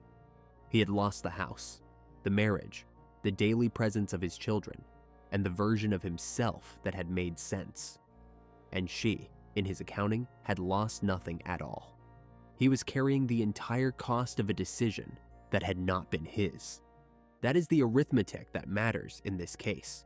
Not jealousy in the ordinary sense, bookkeeping, a ledger in which he had paid everything and she had paid nothing, and in which the imbalance itself had become intolerable. He was still functioning. That is the part people find hardest to hold. He went to work. He treated patients. He made arrangements, kept appointments, held conversations that no one afterward remembered as alarming. A man in acute distress, certainly. But distress of a kind that thousands of separated fathers move through every year without anyone dying. Nothing in his history pointed forward. No psychiatric record. No prior treatment. No violence. No threats logged with anyone. Whatever conclusion he was arriving at, he arrived at it privately, in a rented house with borrowed furniture over a span of days. On Friday, February 20th, 2009, it was his turn with the children. He picked them up as scheduled. Olivier, 5, was in the last stretch of winter term. And Sophie, 3, went where her brother went. They were two small people packing overnight bags for a weekend at Dad's, an arrangement they had already done several times in a house they were beginning to learn. Isabel handed them over. She would not see them alive again. The evening began as an ordinary custody weekend. He fed them. There was a movie on, the kind of thing a 5-year-old picks and a 3-year-old tolerates. Bath, pajamas, teeth. Olivier was still young enough to want the routine and old enough to negotiate the edges of it. Anne Sophie went to bed first. Her brother followed. By the time both children were asleep, the house in Piedmont was quiet in the particular way rented houses are quiet. No accumulated noise, no familiar creak in a familiar floorboard. Outside, it was Laurentian February. Packed snow on the driveway. Temperatures well below freezing. The road up the hill empty after dark. At some point that evening, by his own later account, Turcotte had been at the family home in Prévost. He had been in the house he no longer lived in, among the furniture he had chosen, and he had seen what the separation actually looked like from the inside. The physical evidence that his wife's new life had already moved in and taken up room. He did not describe a confrontation. There was no one there to confront. He described looking. Whatever he took from that visit, he brought it back to Piedmont with him and sat with it after the children were down. Then he began making arrangements. He went online. The searches were not idle. They concerned methods of dying. What kills a person? How much of it? How fast? He was a physician. He knew where to look and he understood what he was reading. Among the things he read about was methanol. He canceled a medical appointment scheduled for the following day. He contacted the babysitter and told her she would not be needed. Each of those acts is small. Together, they describe a man clearing his own calendar, removing, one by one, the people who would otherwise have come to the door. No appointment to miss. No sitter arriving to find anything. A closed house with nobody expected. This is the sequence the Crown would put in front of 2 juries, 6 years apart, and it is the sequence that makes the case what it is. Because it is orderly. It is a doctor's checklist. It shows a mind still capable of anticipating consequences and eliminating them in advance. In the kitchen, he took 2 knives. One had a blade of about 5 inches. The other was larger, roughly 8 inches of steel. He carried both, and their sheaths out of the kitchen. What happened next occupied minutes. Olivier was in his bed. Aunt Sophie was in hers. Both children were asleep. Neither was in a position to run, and neither was in a position to fight. And the medical examiner would later establish that the attacks did not end quickly or cleanly. 46 wounds were counted between the two of them. There were defensive injuries. The boy had been awake for part of it. That is as far as the detail needs to go. The house absorbed all of it and made no sound that anyone outside could hear. There were no neighbors close enough. No one called anything in. In one of the most watched criminal cases in Quebec history, the actual crime passed without a single witness beyond the man who committed it. Afterward, he went to the bathroom. He had brought the jug of windshield washer fluid, blue liquid, sold in every service station in the province for a few dollars, and roughly half methanol by volume. He poured it into a drinking glass and drank it. Methanol does not kill immediately. The body converts it over hours into formic acid, and it is the acid that does the work. Metabolic collapse, blindness, organ failure. A cardiologist knows the mechanism. He also knows the timeline. Drinking it is not a quick death. It is a slow one, chosen deliberately, with hours of consciousness left in it. He drank about 3/4 of the container. Then he lay down. The night passed. The furnace cycled. Outside, snow settled on a parked car in a driveway on a quiet street, and the temperature dropped, and nothing about the house from the road suggested anything at all. By Saturday morning, the methanol was well into its work. Turcotte was alive and profoundly ill, vision failing, body acidifying, but not dead. He did not call anyone. He did not open a door. He remained in the house with his children through Saturday and into Sunday, and no one came because he had spent Friday night making certain no one would. Meanwhile, the phone calls started. Family members could not reach him. That was unusual enough to note, but not alarming on the first day. By the second, the silence had a different quality. No answer, no callback, a car in the driveway. The children were supposed to be with him. Nobody could reach the children either. His mother made the decision. Frightened that her son had attempted to take his own life, she asked police to go to the house and check. The call that opened this case did not describe a homicide. It described a worried mother who thought her son might have hurt himself. Sûreté du Québec officers reached the address on Sunday. The car was in the driveway, exactly where it had been. Every door on the house was locked. They forced their way in. The first officers through the door found the house intact. No forced entry, no overturned furniture, no signs of a struggle in the living areas, nothing disturbed on the ground floor. Whatever they had been braced for, it was not this. An ordinary rented home in ordinary order, warm, lit only by whatever light came through the windows off the snow. They found Turcotte first. He was on his back, conscious enough to register their presence, in a condition no one could mistake for anything but critical. Nearby was a drinking glass and a jug of blue washer fluid, drained to a quarter. He was arrested where he lay.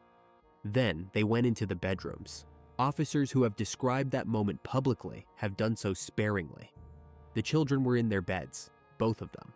A knife was recovered from Olivier's room, a second from the bathroom, along with the sheaths for both. Crime scene technicians would photograph all of it over the following hours. The beds, the blood on the bathtub, the two blades laid out beside evidence markers. And those photographs would eventually be shown to two separate juries, with warnings issued in advance each time.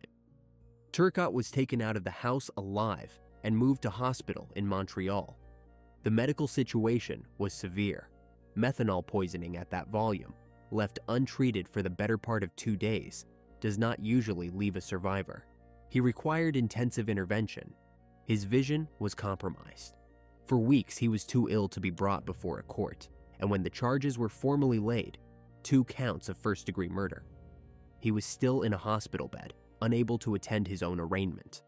He had planned his death with a physician's precision and had failed at it anyway. Isabelle Gaston was working the emergency room the weekend her children died. She was told by police, Then she was told by doctors, which meant she received the information twice, once as a mother, once in the clinical vocabulary of her own profession, the language she used every shift to explain deaths to other people's families. There is no protection in knowing the terminology. It only removes the possibility of hope faster. Everything she had lost had been taken by the man she had shared a life with, in a house she had never lived in, on a weekend she had approved. The funeral was held in Montreal, 2 small caskets. The church filled beyond capacity, mostly with strangers, people from Prévost, from Piedmont, from Saint-Jérôme, from across the Laurentians, who had no connection to the family beyond having read the same headlines and having children roughly the same age. The priest who presided, Raymond Gravel, spoke afterward about the mother's composure. She had asked her children, out loud, to help her get through it. The region did not settle down after that. The Laurentians are not anonymous country. Prévost and Piedmont are small municipalities where the pharmacist knows the school teacher and the hospital in Saint-Jérôme serves everyone within an hour's drive. Turcotte had been a physician inside that network. People had been treated by him. People had sat in his waiting room with their own cardiac symptoms and trusted his judgment, and now they were reading about what had been recovered from his bathroom. The rumors ran fast and mostly ran wrong. That the mother had been present. That there had been a confrontation in the house. That someone in the medical community had seen it coming and said nothing. None of it held, but the reflex behind it was real. A community trying to locate a warning sign because the alternative was accepting that there hadn't been one. Parents in the area started asking a question that had no useful answer. How do you tell? Custody exchanges in Quebec that spring were quieter and more careful. For a while, everyone in the region was doing arithmetic on their own neighbors. And in a Montreal hospital, under guard, the only person who knew what had actually happened in that house was recovering. He would eventually be well enough to talk about it. When he did, he offered an account that split the province in half. There was no manhunt in this case, no suspect pool, no alibi to break, no forensic puzzle. The accused had been carried out of the crime scene by paramedics. He would formally acknowledge in writing that he had caused both deaths. Everything therefore came down to a single question, and it was not a question police could answer with evidence bags. It was a question about the inside of one man's skull on one night. Had Guy Turcotte known what he was doing? Canadian law provides a specific off-ramp for defendants who did not. A person suffering from a mental disorder so severe that they could not appreciate the nature of their act, or could not know it was wrong, is not convicted and is not acquitted. They are found not criminally responsible. They go to a secure psychiatric institution, and they stay there until a review board decides they are no longer a significant threat. That was the defense. The first trial opened in 2011 in Saint-Jérôme, and it became a duel between psychiatrists. The defense account went like this: a man in acute distress after the collapse of his marriage, sleepless, barely eating, unraveling over a period of weeks. On that Friday night, he went to the family home, saw the physical proof that his wife's new relationship had taken over the space he used to occupy, and something gave way. He returned to Piedmont and decided to kill himself. He drank the washer fluid, and then, according to this version, the methanol itself did the rest. Poisoning superimposed on an already disintegrating mental state, producing what the defense called an adaptation disorder, severe enough to strip away his capacity for judgment. He did not decide to kill his children. He was, in that account, no longer capable of deciding anything. The Crown's account used the same facts and reached the opposite place. He canceled the appointment. He told the babysitter not to come. He searched for methods of death before anything happened. Those are not the acts of a man whose reasoning has dissolved. They are the acts of a man securing a window of time, and the target was not chosen at random. The one thing that could be taken from Isabelle Gaston, the only thing that would cost her what he believed he had been made to pay, was standing in 2 bedrooms down the hall. Not madness, retaliation, executed by a man who was still thinking clearly enough to clear his calendar. The problem for investigators, and it is the frustration that defines this whole case, is that the record refused to break either way. They went looking for a psychiatric history and found none. No prior diagnosis, no hospitalization, no prescriptions, no treating psychiatrist, nothing on file anywhere in the province. A man who worked inside the health system his entire adult life had never once presented for mental health care. They went looking for premeditation older than that weekend and found none of that either. No threats logged with anyone, no stockpiled weapons. The knives came out of his own kitchen drawer. No note, no plan committed to paper, no confided intention. Colleagues had noticed a man visibly falling apart, which is not evidence of anything except a man visibly falling apart. They examined the methanol theory, and it cut in 2 directions at once. He drank it after the children were dead, which undermines the argument that the poisoning caused the acts. But he was a physician who had researched it in advance, which means he understood the timeline he was choosing, which suggests intact reasoning at exactly the moment the defense needed him to have none. Every promising line closed.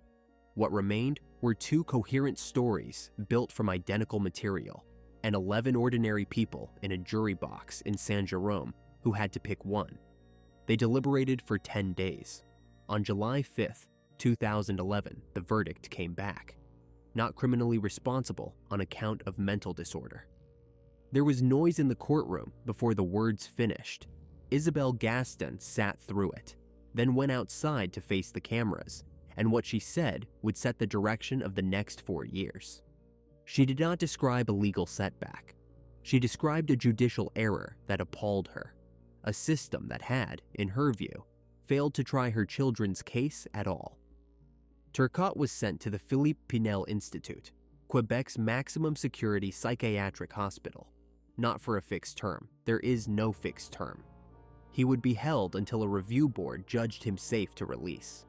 Across the province, people did the arithmetic on that sentence and understood something that had not fully registered before. He had not been sentenced to anything. There was no number attached to him. He could be out in years. He could be out sooner. He was out in 17 months. In December 2012, the review board ruled that Guy Turcotte no longer represented a significant threat to public safety. He was released on conditions. Quebec came apart over it. The reaction was not confined to the Laurentians this time. It was provincial and then national. Tens of thousands signed petitions. People marched in Montreal and outside courthouses, many of them carrying photographs of 2 children they had never met. Radio phone-in lines ran on the subject for weeks. A case name became shorthand for a broken statute. You did not have to explain what you meant by l'affaire Turcotte, and you did not have to explain what you meant by asking whether someone would get the Turcotte defense. The specific detail that enraged people was not the verdict alone. It was the arithmetic. 2 children dead, 46 wounds, 17 months of custody, and a man now living in the community with a driver's license and a grocery list. He was photographed in public. Those photographs circulated. The sight of him buying things in a store did more damage to public confidence in the not criminally responsible provision than any legal argument ever had. Politicians heard it.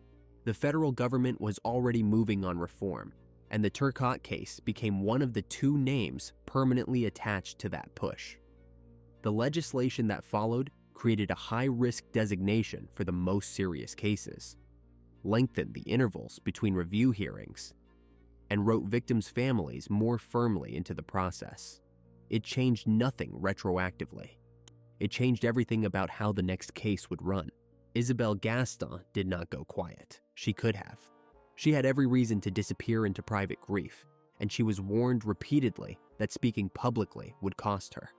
She spoke anyway, to reporters, to committees, to anyone who would carry the argument further, not for revenge, as she put it, but because a verdict that erased responsibility erased her children along with it.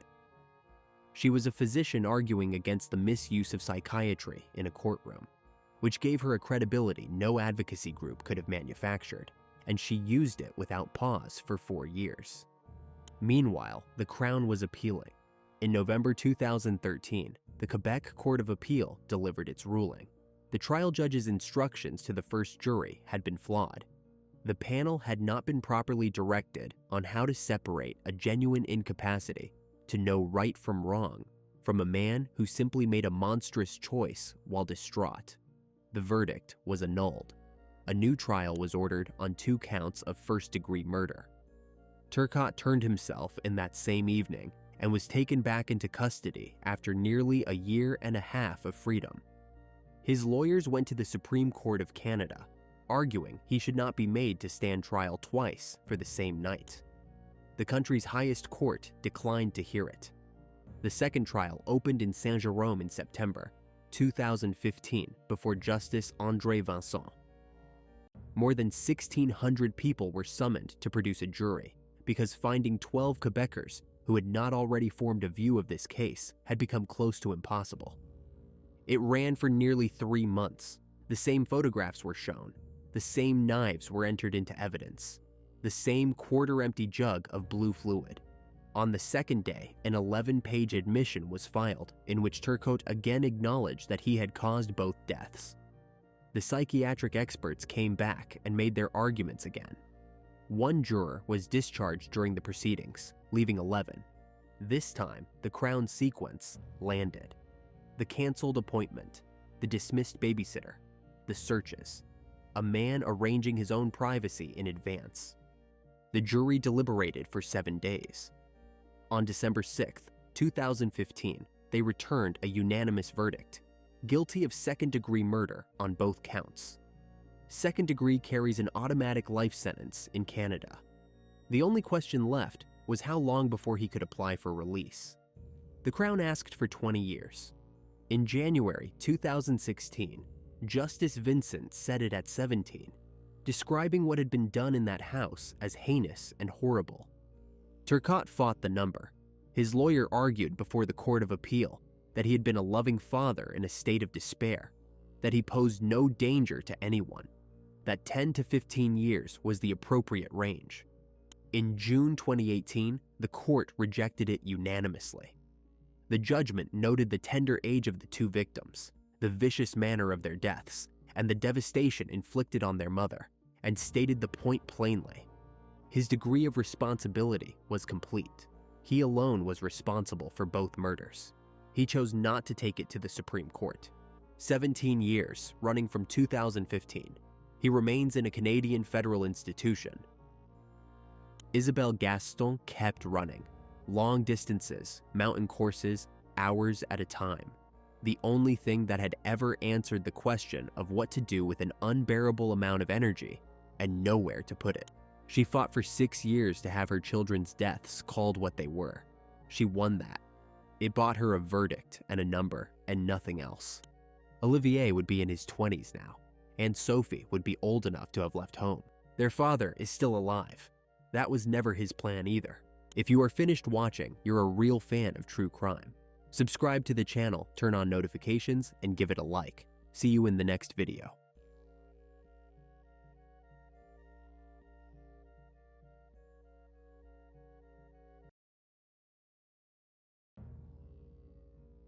For 4 days, the country was hunting the killer of a man in his 20s. The bones said so. The measurements said so. Every line of the investigation ran in that direction. There was no such man. The remains scattered along 19 miles of mountain road belonged to a 61-year-old retired hospital cleaner. And she had already been dead for 11 days. Dead since the evening her own granddaughter pulled on her coat, picked up her suitcase, and walked out the front door in her place. Help this channel grow. Like the video, leave a comment, and subscribe for more cases. This helps us a lot. Thank you. Patricia O'Connor was born in May 1956, one of 13 children in a Kilkenny family where nothing was private and nothing went to waste. She had turned 61 10 days before she died. She came up to Dublin the way thousands of women from the Midlands did, for work, for a wage, for a life that did not run on somebody else's land. She married Augustine O'Connor, a quiet man everyone called Gus, and they settled in Rathfarnham, on the southern edge of the city where the suburbs stop and the Dublin Mountains begin.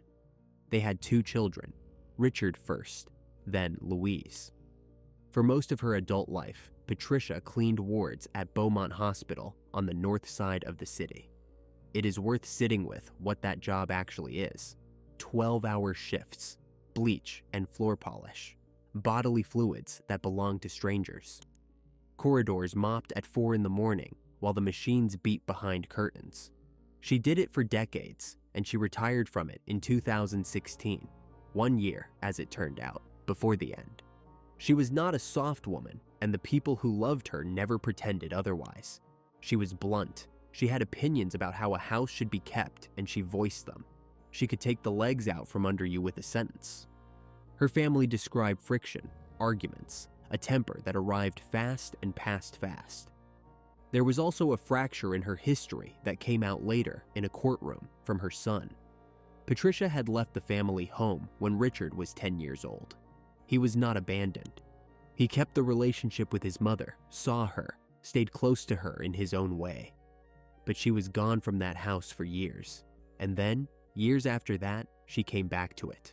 Not to a marriage, exactly, to an address. When Patricia returned to the home she shared with Gus, husband and wife took separate bedrooms, and that arrangement never changed.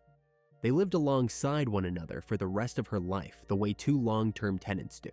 Polite, functional, finished. That is the first thing to understand about the house at Mountain View Park. It was already carrying an old fault line before anyone else moved in. The second thing is the arithmetic. It was an ordinary suburban house, modest square footage, a narrow driveway at the front, a small back garden, a downstairs bathroom off the hall. The kind of house designed in the 1960s for a couple and 2 or 3 children. By 2017, 9 people were living in it. Patricia and Gus, their daughter Louise, Louise's partner Kieran Green, the 3 young children Louise and Green had together, and Louise's 2 older children from her earlier relationship with a man named Keith Johnston, the eldest of them a 22-year-old woman called Stephanie. 9 people, 1 kitchen, 1 small bathroom downstairs, every bedroom doubled up. Adults in their 30s and 40s with no bedroom of their own to close a door on, and no realistic prospect of getting one, because Dublin rents had gone vertical and nobody in that house was earning enough to escape. Richard put it plainly when he gave evidence. The house was packed. There was a fair bit of friction in it, and most of it came down to the upkeep. Louise's family living there, and the place not being kept the way his mother wanted it kept. That is the whole conflict, stated in ordinary domestic language. A woman who had scrubbed floors professionally for 30 years, living in a house she could no longer control, surrounded by people who could not leave. Kieran Green moved into that house around 2007 and never moved out. He was in his early 20s then. By the spring of 2017, he was 34, a father of 3, and he had spent a full decade sleeping under his partner's mother's roof. 10 years of eating in her kitchen, washing in her bathroom, parking in her driveway. 10 years of being, in the precise legal and social sense, a guest. He had no property, no standing, no room that was his. Every argument he lost on somebody else's floor. Louise was the connective tissue of the household. Patricia's daughter, Green's partner, mother of 5. 2 of those 5 children came from her earlier relationship with Keith Johnston, and Johnston had never fully left the picture. He was 43, lived over in Tallaght, and drifted in and out of Mountain View Park as a kind of family fixture. He did jobs around the place. He was, in the phrase used later from the bench, a trusted member of the extended family. That trust is the thing to hold on to because it becomes important. Stephanie was 22, Johnston's daughter, Louise's eldest, Patricia's granddaughter. She had grown up in that house. She was applying for retail work. She used a laptop that half the household borrowed. She was, by every visible measure, a young woman at the ordinary starting line of an ordinary life. And then there were the 3 small children, and Gus in his separate room at 76, and Patricia moving through all of it with a mop and a comment. What the house looked like from the inside depends entirely on who you ask, and both versions were later given under oath. Richard's version was mundane and believable. His mother was house proud. His sister's family were not keeping the place up. There were rows about it. Ordinary intergenerational grinding, amplified by the fact that nobody could walk away and cool off, because there was nowhere to walk to. Green's version was something else. He told detectives that life in Mountain View Park was a nightmare. He said Patricia could be verbally abusive. He said she picked on the children. He built her, in his account, into something close to a domestic tyrant, a woman who wanted the lot of them gone, and who he claimed had threatened to have his family killed. He went further still. He told them he believed she had tried to kill Gus by pushing him down the stairs. None of that was ever corroborated. No independent witness, no complaint, no report, nothing. It surfaced only afterwards, from one man, at the point when he needed a reason. But it tells you what was accumulating in his head, and the accumulation is the mechanism here. This is not a case about a stranger, or a plan, or money. It is a case about a man in his mid-30s who had been quietly humiliated by his living situation for a decade, and who had rebuilt his mother-in-law in his own mind into the single obstacle standing between him and a life. 10 years is a long time to sand down a resentment. By 2017, it was sharp. The final days were unremarkable. Late May, long evenings, the Dublin Mountains still visible in the light at 9 o'clock, the children in and out of the back garden, the usual friction over the usual nothing. At one point, later recounted to Gardaí, a row involving the family cat. Monday, the 29th of May, 2017, was a bank holiday. The house was full all day. In the afternoon, Louise and Stephanie took some of the children out to a Tesco at Nut Grove and came back around 9. There was movement in the back garden, in and out, through the side of the house, the ordinary traffic of too many people in too little space.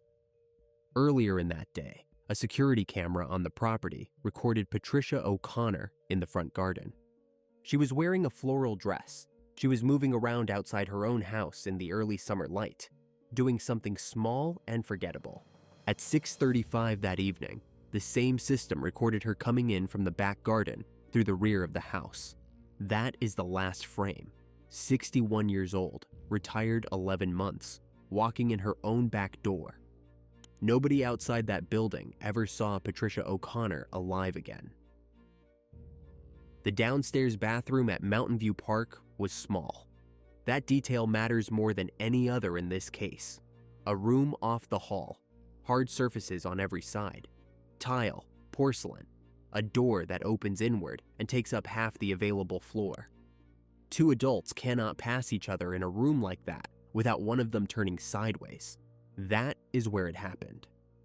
Sometime after 6:35 p.m., Patricia and Kieran Green ended up in that bathroom together. There was a row. What it was about has never been established, and it almost certainly did not matter. After 10 years, the subject of an argument is only ever the pretext. Green's account, given later, was that she came at him with a hurley. A hurley is not a symbolic object in an Irish house. It is roughly 3 feet of ash, flat-bladed at one end, weighted, hard as a hammer. Half the homes in the country have one propped somewhere. He said she struck him with it. He said he took it off her. He said he hit her back a few times and she fell. That is not what the pathology showed. Patricia O'Connor was struck a minimum of 3 times to the head with a solid implement. The blows were delivered with force sufficient to cause what the prosecution would later call catastrophic injuries. The cause of death was blunt force trauma to the head. The attack was sustained. The state's case put it at up to 20 minutes. 20 minutes. Sit with that number, not a moment, not a reflex, not a hand thrown out in panic and instantly regretted. 20 minutes inside a room the size of a wardrobe with a woman who weighed a fraction of what he did and no exit for either of them. And there is one further finding that closed the door on his story permanently. Not a single defensive wound. None. No fractures to the forearms, no marks on the hands, nothing on the palms. When a person is being beaten and has any capacity left to resist, the arms come up. It is involuntary. The body does it without consulting anybody. Patricia's arms never came up. Whatever the first blow was, it took her out of the fight before the fight started. Everything after it was delivered to a woman who could not lift a hand. Green admitted to Gardaí that he had felt angry while he was hitting her. Not frightened, angry. Then the noise stopped, and the house went on standing there, full of people. This is the part of the case that separates it from every other domestic killing. Because at that moment, at roughly 7 o'clock on a bank holiday Monday, with 3 small children somewhere in the building, the ordinary sequence should have begun. A shout, a phone, an ambulance, 9 people, at least 4 of them adults, and a landline in the hall. Nobody called anyone. What began instead, within a couple of hours, was administration. The bathroom had to be dealt with. The body had to be moved out of a house with neighbors on both sides and a security camera on the front of the property. And the fact of Patricia's absence? A woman with a son, brothers, sisters, a whole extended family who rang her, had to be given an explanation before anybody thought to ask for one. The first 2 problems were physical. Green handled those. The third was social. That one required somebody else. The body did not leave the house that evening. It could not. There were still people awake on the road, still light in the sky until nearly 10. Still the granddaughter coming back through the side gate at 5 past 10, and the old man walking the dog up the driveway at 20 past. At 11 o'clock, Gus and Louise stood at the back of the house, talking, then went inside. The camera kept running. At 12:39 a.m., 39 minutes into the 30th of May, Kieran Green came out of the left-hand side of the house, carrying 2 long-handled objects. He was not challenged. Nobody in that house came to the door. Nobody asked him what he was doing at 12:30 in the morning. Somewhere in the following hours, Patricia O'Connor was loaded into the boot of a car. Not a van, not a borrowed vehicle. Her own car, the Toyota Corolla parked outside her own house, the one she drove to the shops. Then Green drove her south, out of Dublin, down through Wicklow and Wexford, well over 100 miles from Rathfarnham, to a field in the flat farmland between the villages of Kilmuckridge and Curracloe. Coast country, sand under the topsoil, hedgerows, no streetlights. He had no tools with him worth the name. He dug the grave with a stick and with his bare hands. It was shallow. It was always going to be shallow. A man alone in the dark, scraping at a field with his fingers, working against the clock and the sunrise. He got her into it, covered her over, and drove the 100-odd miles back north to Rathfarnham. He told detectives afterwards how he felt when it was done. He said he felt free. He said his children would be safe now. He said their grandmother would not be able to pick on them anymore. That is the psychology of this case in 3 sentences, delivered by the man himself. No remorse in it, no horror. He had solved a housing problem. Back at Mountain View Park, the second half of the operation was already underway. And it had begun 3 hours before he ever left the driveway. At 9:34 p.m. on 29th of May, the camera at the front of the house recorded a figure coming down the driveway. Dark green coat, dark trousers, hood up, pulled forward so that the face and the hair were covered. A black suitcase in one hand. The figure walked fast, not hurrying exactly, but not lingering either, turned left at the end of the drive, and was gone. 31 minutes later, at 10:05 p.m., a woman with a suitcase appeared at the left-hand side of the same house and went in through the back door. A minute after that, the back door closed. 2 clips, 90 seconds of footage in total. They became the spine of the entire prosecution, because the figure leaving the front of the house was meant to be Patricia O'Connor storming out after a row with her suitcase, alive and upright, and under her own power at 9:30 on a bank holiday night. It was Stephanie, 22 years old, wearing her grandmother's clothes. The prosecution's case rested on a piece of reasoning so clean, it barely needed argument. Across the whole of that evening's footage, Stephanie O'Connor is never once seen leaving that house as herself. She goes in the back at 10 past 10. She never comes out the front. The only person who leaves is the hooded figure with the suitcase. And Patricia was already dead in the building when it happened. The state called it a ruse. Prosecuting counsel later called it a charade and explained exactly what it was for. Not to fool anyone in the house. Everyone in the house knew. It was for the record. It was to lay down an image on a hard drive that could be produced later if anyone ever came looking. Proof, in black and white, that the old woman had been alive and well, and had walked out of her own accord. It was insurance, filmed within 3 hours of the killing, and it worked for a while because it came with a story attached. That same evening, Louise rang her brother Richard. She told him their mother had gone, that there had been a row, that Patricia had taken a bag and left in a temper. She gave him a line she said their mother had thrown over her shoulder on the way out, that she would be back when the old fella popped his clogs. It is a small, vicious, brilliantly chosen detail, because it sounds exactly like her. It has the shape of something a sharp-tongued woman actually says about a husband she has been sharing an address with, and nothing else for years. Richard heard it, and it fitted. His mother had walked out of a house before. Everyone in the family knew that. So the story did not have to be perfect. It only had to be plausible for people who already knew a version of it. And that is what the household leaned on for the next 3 days. The friction was real. The temper was real. The history of leaving was real. All they had to do was let people fill in the gap themselves. Meanwhile, the calls started. Patricia was one of 13 children.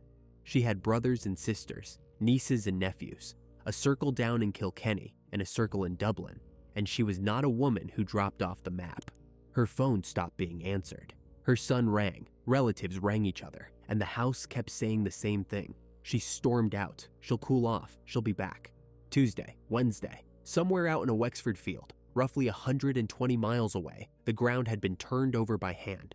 Richard was the one who pushed. He wanted his mother reported missing. His sister did not. He testified later that Louise did not want to go to the guards, and he had to press the issue. Think about the position that puts a person in. You are the only member of the immediate family who is not in on it. Every instinct you have is correct, and the people telling you to calm down, to give it a few days, to stop overreacting, are your own sister and your own father. He kept pushing, and eventually the household ran out of room to refuse.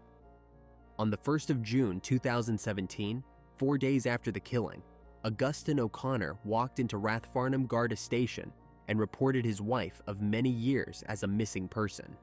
He knew she was dead. He had known since the night it happened. A 76-year-old man sat across a desk from a guard, gave his wife's name, her age, her description, what she was last wearing, and let the state open a missing persons file on a woman whose body was in a hole in a field in County Wexford. The judge who sentenced him later used a word that does not appear often in Irish courtrooms. He said Gus O'Connor had behaved disgracefully. He said he had betrayed his wife. That report is the moment the cover-up stopped being panic and became something colder. Panic lasts an hour. Panic is the mess in the bathroom, the drive south, the digging with a stick. This was 4 days later in daylight, in a police station, in front of a witness, with a signature. And by then, the household had already moved on to the next problem, because Kieran Green had begun to worry about how shallow that grave really was. A grave dug by hand in coastal farmland is not a grave. It is a delay. Green knew it. That field lay between two villages, in country where farmers walk their land and dogs run loose, and the topsoil is thin. He had covered her over in the dark with whatever he could scrape together, and every day that passed made the disturbed ground more obvious, not less. So the decision was taken to go back for her. But going back created a problem he had not solved the first time. A body can be moved once, whole, by one man with a car boot and a long night. Moving it a second time from a field 120 miles away and disposing of it somewhere it would never be recovered, that required equipment, and it required help. On the 5th of June, A camera in a home base at Nut Grove recorded Green walking into the store at 10 to 2 in the afternoon. 12 minutes later, he was back at Mountain View Park, walking up the driveway, followed by Keith Johnston, carrying a bucket of paint. That paint was for the bathroom. Between 31st May and 9th June, the downstairs bathroom at Mountain View Park was refurbished, stripped, worked on, redecorated. In a house where 9 people lived on top of each other, and nothing had been kept to Patricia's standards for years, one small room was suddenly given a full makeover, starting 2 days after she died, in the exact space where she died. Johnston's position, then and afterwards, was that he was a handyman doing a job for the family. He denied that the work had anything to do with concealing evidence. Then came June 9th. That afternoon, Green and Johnston went shopping together in Talat. Not one shop. 4, Woody's, Barbecue, Mr. Price, Shoe Zone. Between them, they bought hacksaws, blades, a hatchet, heavy black plastic bags, footwear. Every stop was on camera. 2 men walking the aisles of DIY chains on an ordinary Friday afternoon in South Dublin, filling a basket. No disguises, no hurry. The most banal footage imaginable, and the most damning, because when detectives later laid the receipts out beside the pathologist's report, the list read as a specification. When Gardaí put it to Johnston that Green had bought the exact tools required to dismember a body, he did not soften. He called them lying swines. He insisted he had not put 2 and 2 together. He said he had no idea what any of it was for. The jury did not believe him, and it took them more than 12 hours to say so. That same day, the 2 of them drove south to Wexford and opened the ground. What happened in that field took between 3 and 4 hours. The detail does not need to be labored, and it will not be. Patricia O'Connor was dismembered into 15 separate parts using 2 hacksaws and a hatchet in the open air, in a field, by men working in shifts against exhaustion. Her head and both of her hands were placed together into a single black plastic bag. The parts that carry identity kept separate from everything else. Green's account and Johnston's account of who actually did the cutting never matched, and they never would. Green said Johnston did it. Johnston said he was not there for any of it. Only one thing about that dispute is certain. What came out of the field was loaded into a vehicle and driven back north. Not to Dublin, though. To the mountains above it. The old military road runs from the southern edge of the city, up through the Wicklow uplands. A single-track road built 2 centuries ago to let soldiers into terrain nobody could otherwise reach. Bog on both sides. Sheep. Deep cuts of black peat water. Long, empty stretches between one bend and the next, where you can see 3 miles of nothing. Along that road, over a stretch of roughly 19 miles, the 15 parts were put out at 9 different locations. Glencree, Lough Bray, Glen Macnass Waterfall, Old Bowley near the Sally Gap. Some tossed over banks at the roadside, some into water, some onto open ground. The scattering was deliberate and it was calculated. No single find would tell anyone anything. A fragment on a mountainside in Wicklow is a fragment. It could be a decade old, it could be an animal, it could be anything. The distances between the sites were meant to guarantee that even if one turned up, it would never lead to a second. Then the tools went into the undergrowth in a park in Talat, and the clothes went into a fire, and the men went home. Back at Mountain View Park, the bathroom had fresh paint on it. The missing persons file on Patricia O'Connor sat open at Rathfarnham Station, going nowhere. A 61-year-old woman with a temper had walked out on her family. It happens. 10 days had passed since anyone outside that house had seen her. Nobody was looking in the mountains. Saturday, June 10th. Early evening, still bright, the kind of long summer light that pulls half of Dublin up into the hills. A family stopped for a picnic near the Sally Gap at a spot called Old Bowley. One of them, Christine Murphy, went over to the bank at the side of the road and came across something lying below it. She looked at it and thought it was animal remains. That reaction is not squeamishness or naivety. It is the correct instinct in that landscape. The Wicklow uplands are working sheep country. Carcasses appear at the roadside constantly. Foxes, lambs, deer, things half taken by birds. What was in that ditch did not read as human because nothing about the context suggested human. It was a torso. The same day, a few miles away at Glen McNass Waterfall, two walkers noticed what they took to be animal organs sitting on a rock above the falls. Two separate groups of ordinary people on an ordinary Saturday, both looking directly at a murder victim and both filing it mentally under wildlife. By that night, the mountains were closed. What followed over the next 4 days was one of the largest recovery operations ever mounted in that terrain. Uniformed Gardaí, detectives, the Garda Water Unit, Defense Forces personnel. Roughly 19 miles of mountain road shut down. Divers in the peat black pools below Glen McNass. Soldiers moving in lines through heather and bog cotton. Search teams working the Vartry River. Helicopters overhead. 15 parts came out of those hills between the 10th and the 14th of June from 9 locations spread across that 19-mile arc. And for the first several days of it, the investigation was pointed at the wrong person entirely. The early bone measurements gave a profile. Long bones, proportions, the standard forensic arithmetic that produces an estimate of height and build, and, from there, of sex and age. The answer that came back was a male, 20s. Every operational assumption flowed from that. Detectives began looking at a young man's world, the disappearances that had not been reported, the associations, the debts, the possibility that this was organized crime settling an account. Dismemberment and dispersal across mountain roads carries a very specific signature in Ireland, and it is not a domestic one. It is the signature of people who do this for a living. So the case ran in that direction. Missing young men were cross-checked. The mountains were treated as a disposal site chosen by professionals. Nobody joined it to the file sitting at Rathfarnham Station, 12 miles down the road, about a retired hospital cleaner who had stormed out with a suitcase. Why would they? Wrong sex. Wrong age by 40 years. Wrong kind of victim entirely. That is the cruelty of this stage of the investigation, and it was manufactured, not by the killers, who could not have predicted it, but by the act of dismemberment itself. Break a body into 15 pieces and scatter them over 19 miles, and the first thing you destroy is not identity. It is context. A whole person tells you who they were. A fragment tells you almost nothing, and what it does tell you may be wrong.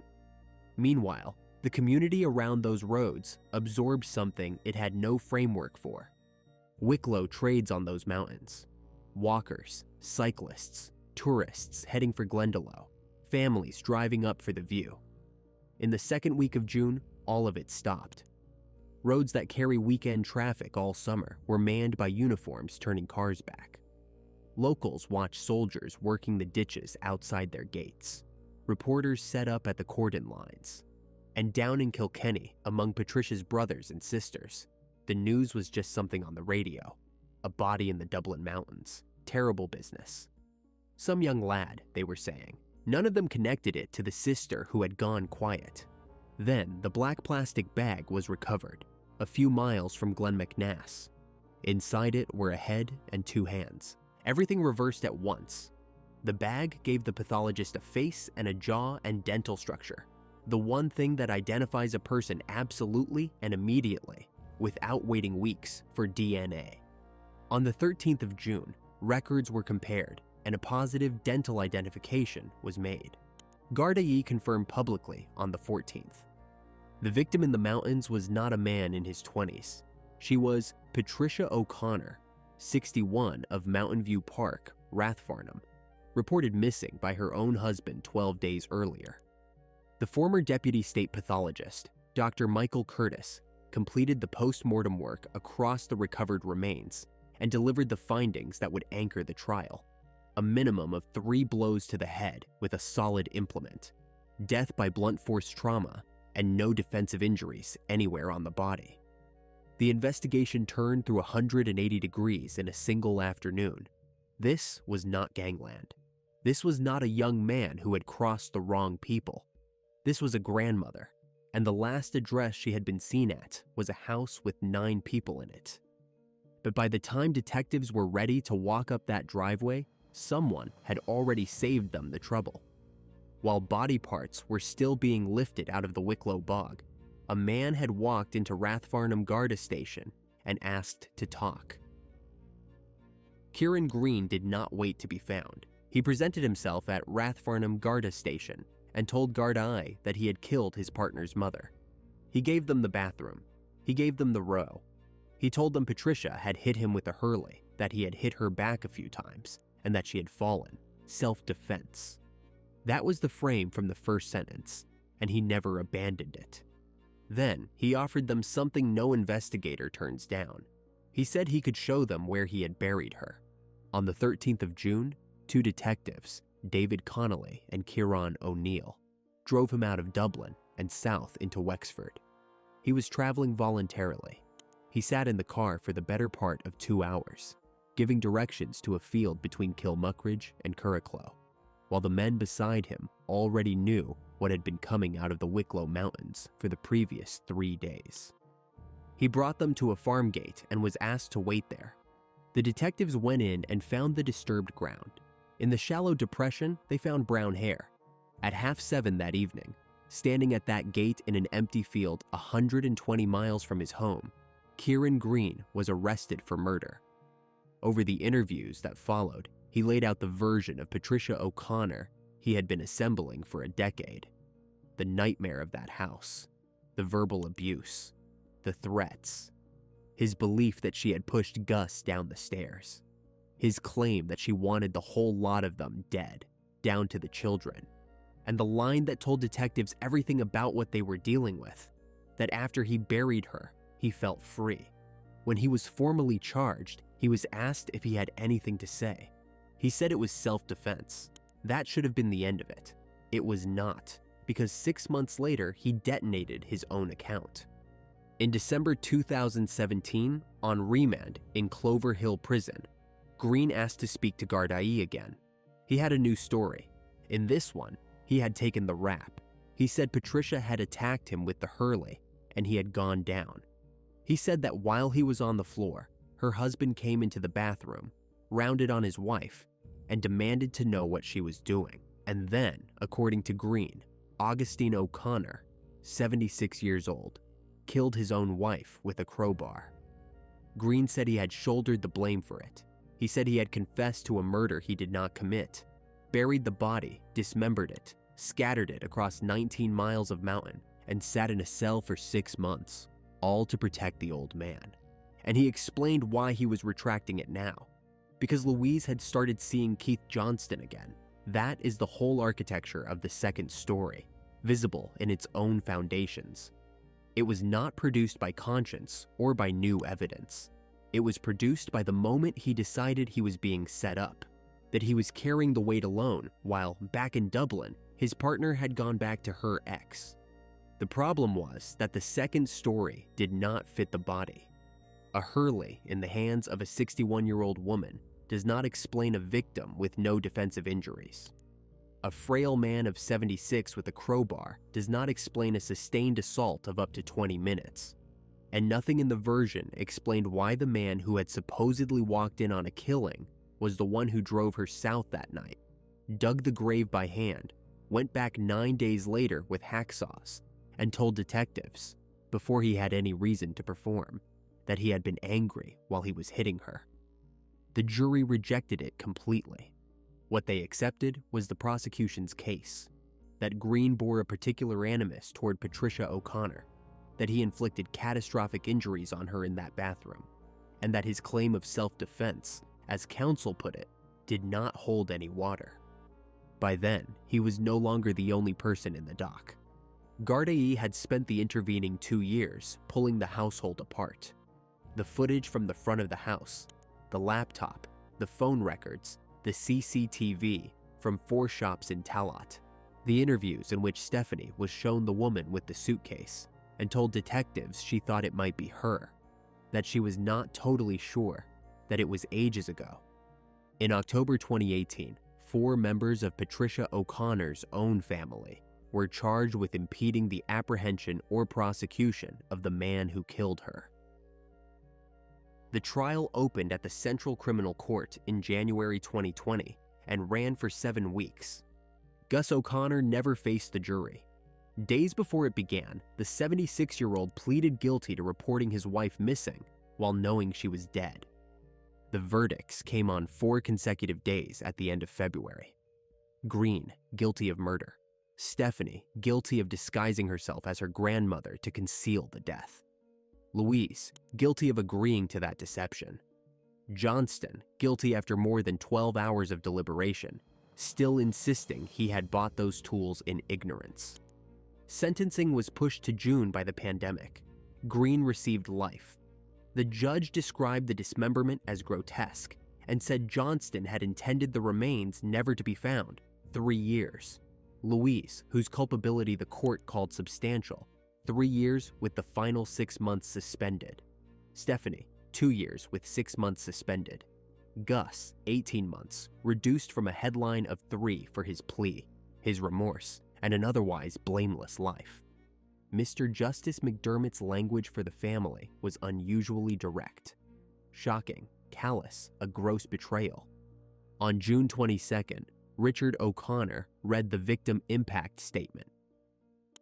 Richard O'Connor was the only member of that household who was told a lie and believed it. He was also the one who kept pushing until his mother's name was finally written down in a Garda station.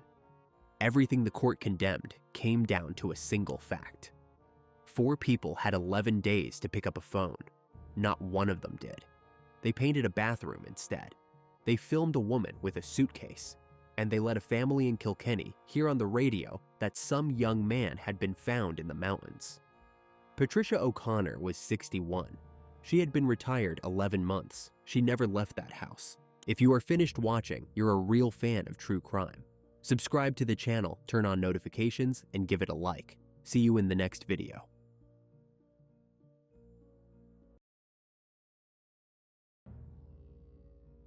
He flew the Queen of England. He flew the Prime Minister of Canada. He commanded the country's largest Air Force base, thousands of personnel, every deployment order crossing his desk. He signed the letters of condolence, including one. For a woman, he had killed himself. Colonel Russell Williams wore the uniform for 23 years without a single blemish on his record. No arrests, no complaints. Not one flag in 23 years of security screening. And for the last 3 of those years, he was breaking into houses at night and photographing himself doing it. Help this channel grow. Like the video, leave a comment, and subscribe for more cases. This helps us a lot. Thank you. David Russell Williams was born in March 1963 in Bromsgrove, England, a market town in Worcestershire, unremarkable in every way. His father was a metallurgist. His mother worked as a lab technician. When he was 5, the family emigrated to Canada, drawn by a research posting at Chalk River, the nuclear facility on the Ottawa River in eastern Ontario. The marriage did not survive Chalk River. His parents divorced, and his mother remarried to a colleague of her husband's, a doctor named Jerry Sovka. The boy took his stepfather's surname for a time. He was known at school as Russ Sovka. Later, he would drop it entirely and go by his middle name, Russell Williams, a man who had already, before adolescence, changed what he was called and who he belonged to. He was sent to Birchmount Park Collegiate in Scarborough, then to Upper Canada College, the most prestigious private school in the country, the place where Canada sends the sons of judges and bankers. Classmates from that period remember almost nothing about him, not because he was unpleasant, because there was nothing to remember. He played squash, he was polite, he did not misbehave. He studied economics and politics at the University of Toronto, graduating in 1986. And then, at 24, he did something that surprised the few people who knew him. He enlisted. The Canadian Forces suited him precisely. The military offers a life in which every question has a documented answer, where merit is measured in checklists and flight hours, and where the correct behavior is written down in advance. Williams thrived. He earned his wings in 1990. He flew the CC-130 Hercules, then the CC-144 Challenger. The executive jet used to move Canada's most senior people. That is how he came to fly royalty: Queen Elizabeth II, Prince Philip, the Governor General, Prime Ministers Jean Chrétien and Paul Martin. He was, by every professional assessment, an exceptional pilot, smooth on the controls, obsessive about preparation, entirely unflappable. His career accelerated. He commanded Camp Mirage, the classified Canadian logistics base in the United Arab Emirates that supported the entire Afghanistan mission. He served as a director in Ottawa, working on Air Force projects at the national level. Then, in July 2009, he received the appointment that represented the top of the ladder for an officer his age: Commander of Canadian Forces Base Trenton. Trenton is the beating heart of Canadian military air operations. Every soldier deployed to Afghanistan flew out of Trenton, and every soldier killed in Afghanistan came home through Trenton in a flag-draped coffin down the Highway of Heroes toward Toronto.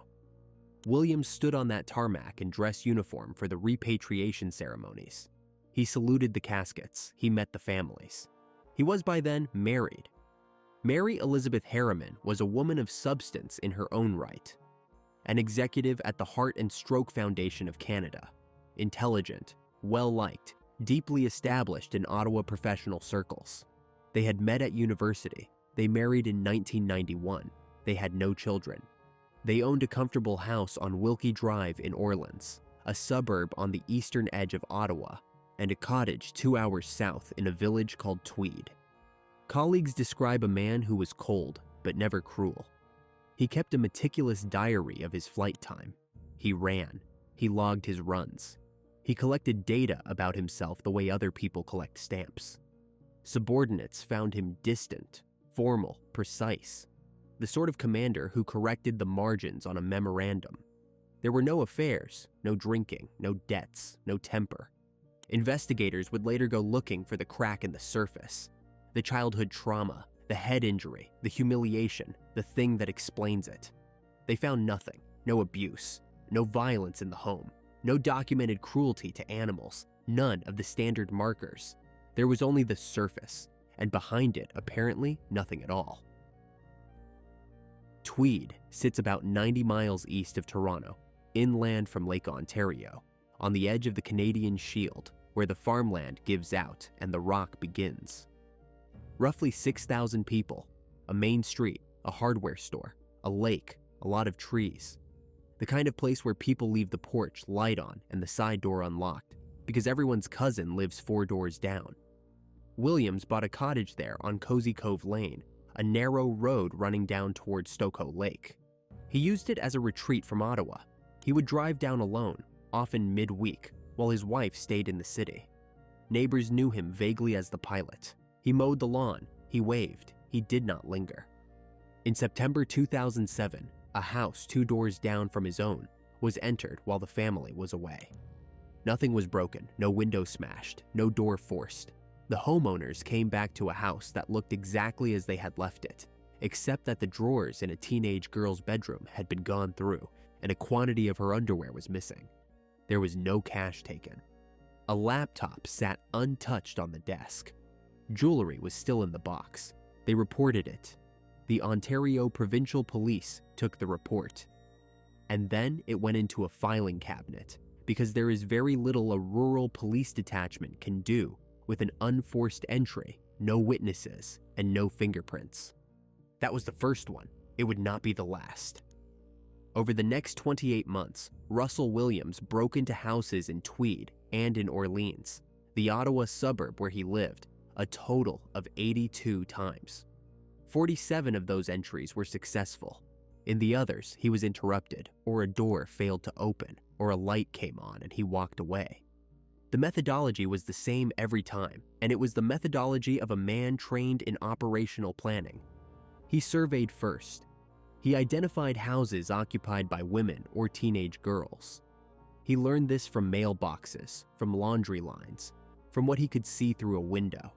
He established patterns of absence. He noted which properties backed onto woodland he almost never entered by the front. He came through basement windows, unlocked side doors, patio sliders left open in the summer. He carried a flashlight and, later, a camera. Inside, he moved slowly. He was not rushed because he had established that nobody was home. He went through drawers and reordered them afterward so that the disturbance would not register. He took underwear, bras, panties, occasionally bathing suits. And he took them in quantity. In several homes, he returned 2, 3, 4 times over the course of a year. And then he documented everything. This is the part that separates the case from ordinary burglary. Williams photographed the interiors of the houses he entered. He photographed the drawers before and after. He photographed the items he took, laid out on beds. He photographed himself, wearing the stolen underwear in the victim's own bedrooms, using the timer function on his camera or the mirror on the wall. His face is in many of these images. He made no attempt to conceal it because the photographs were never going to be seen by anyone but him.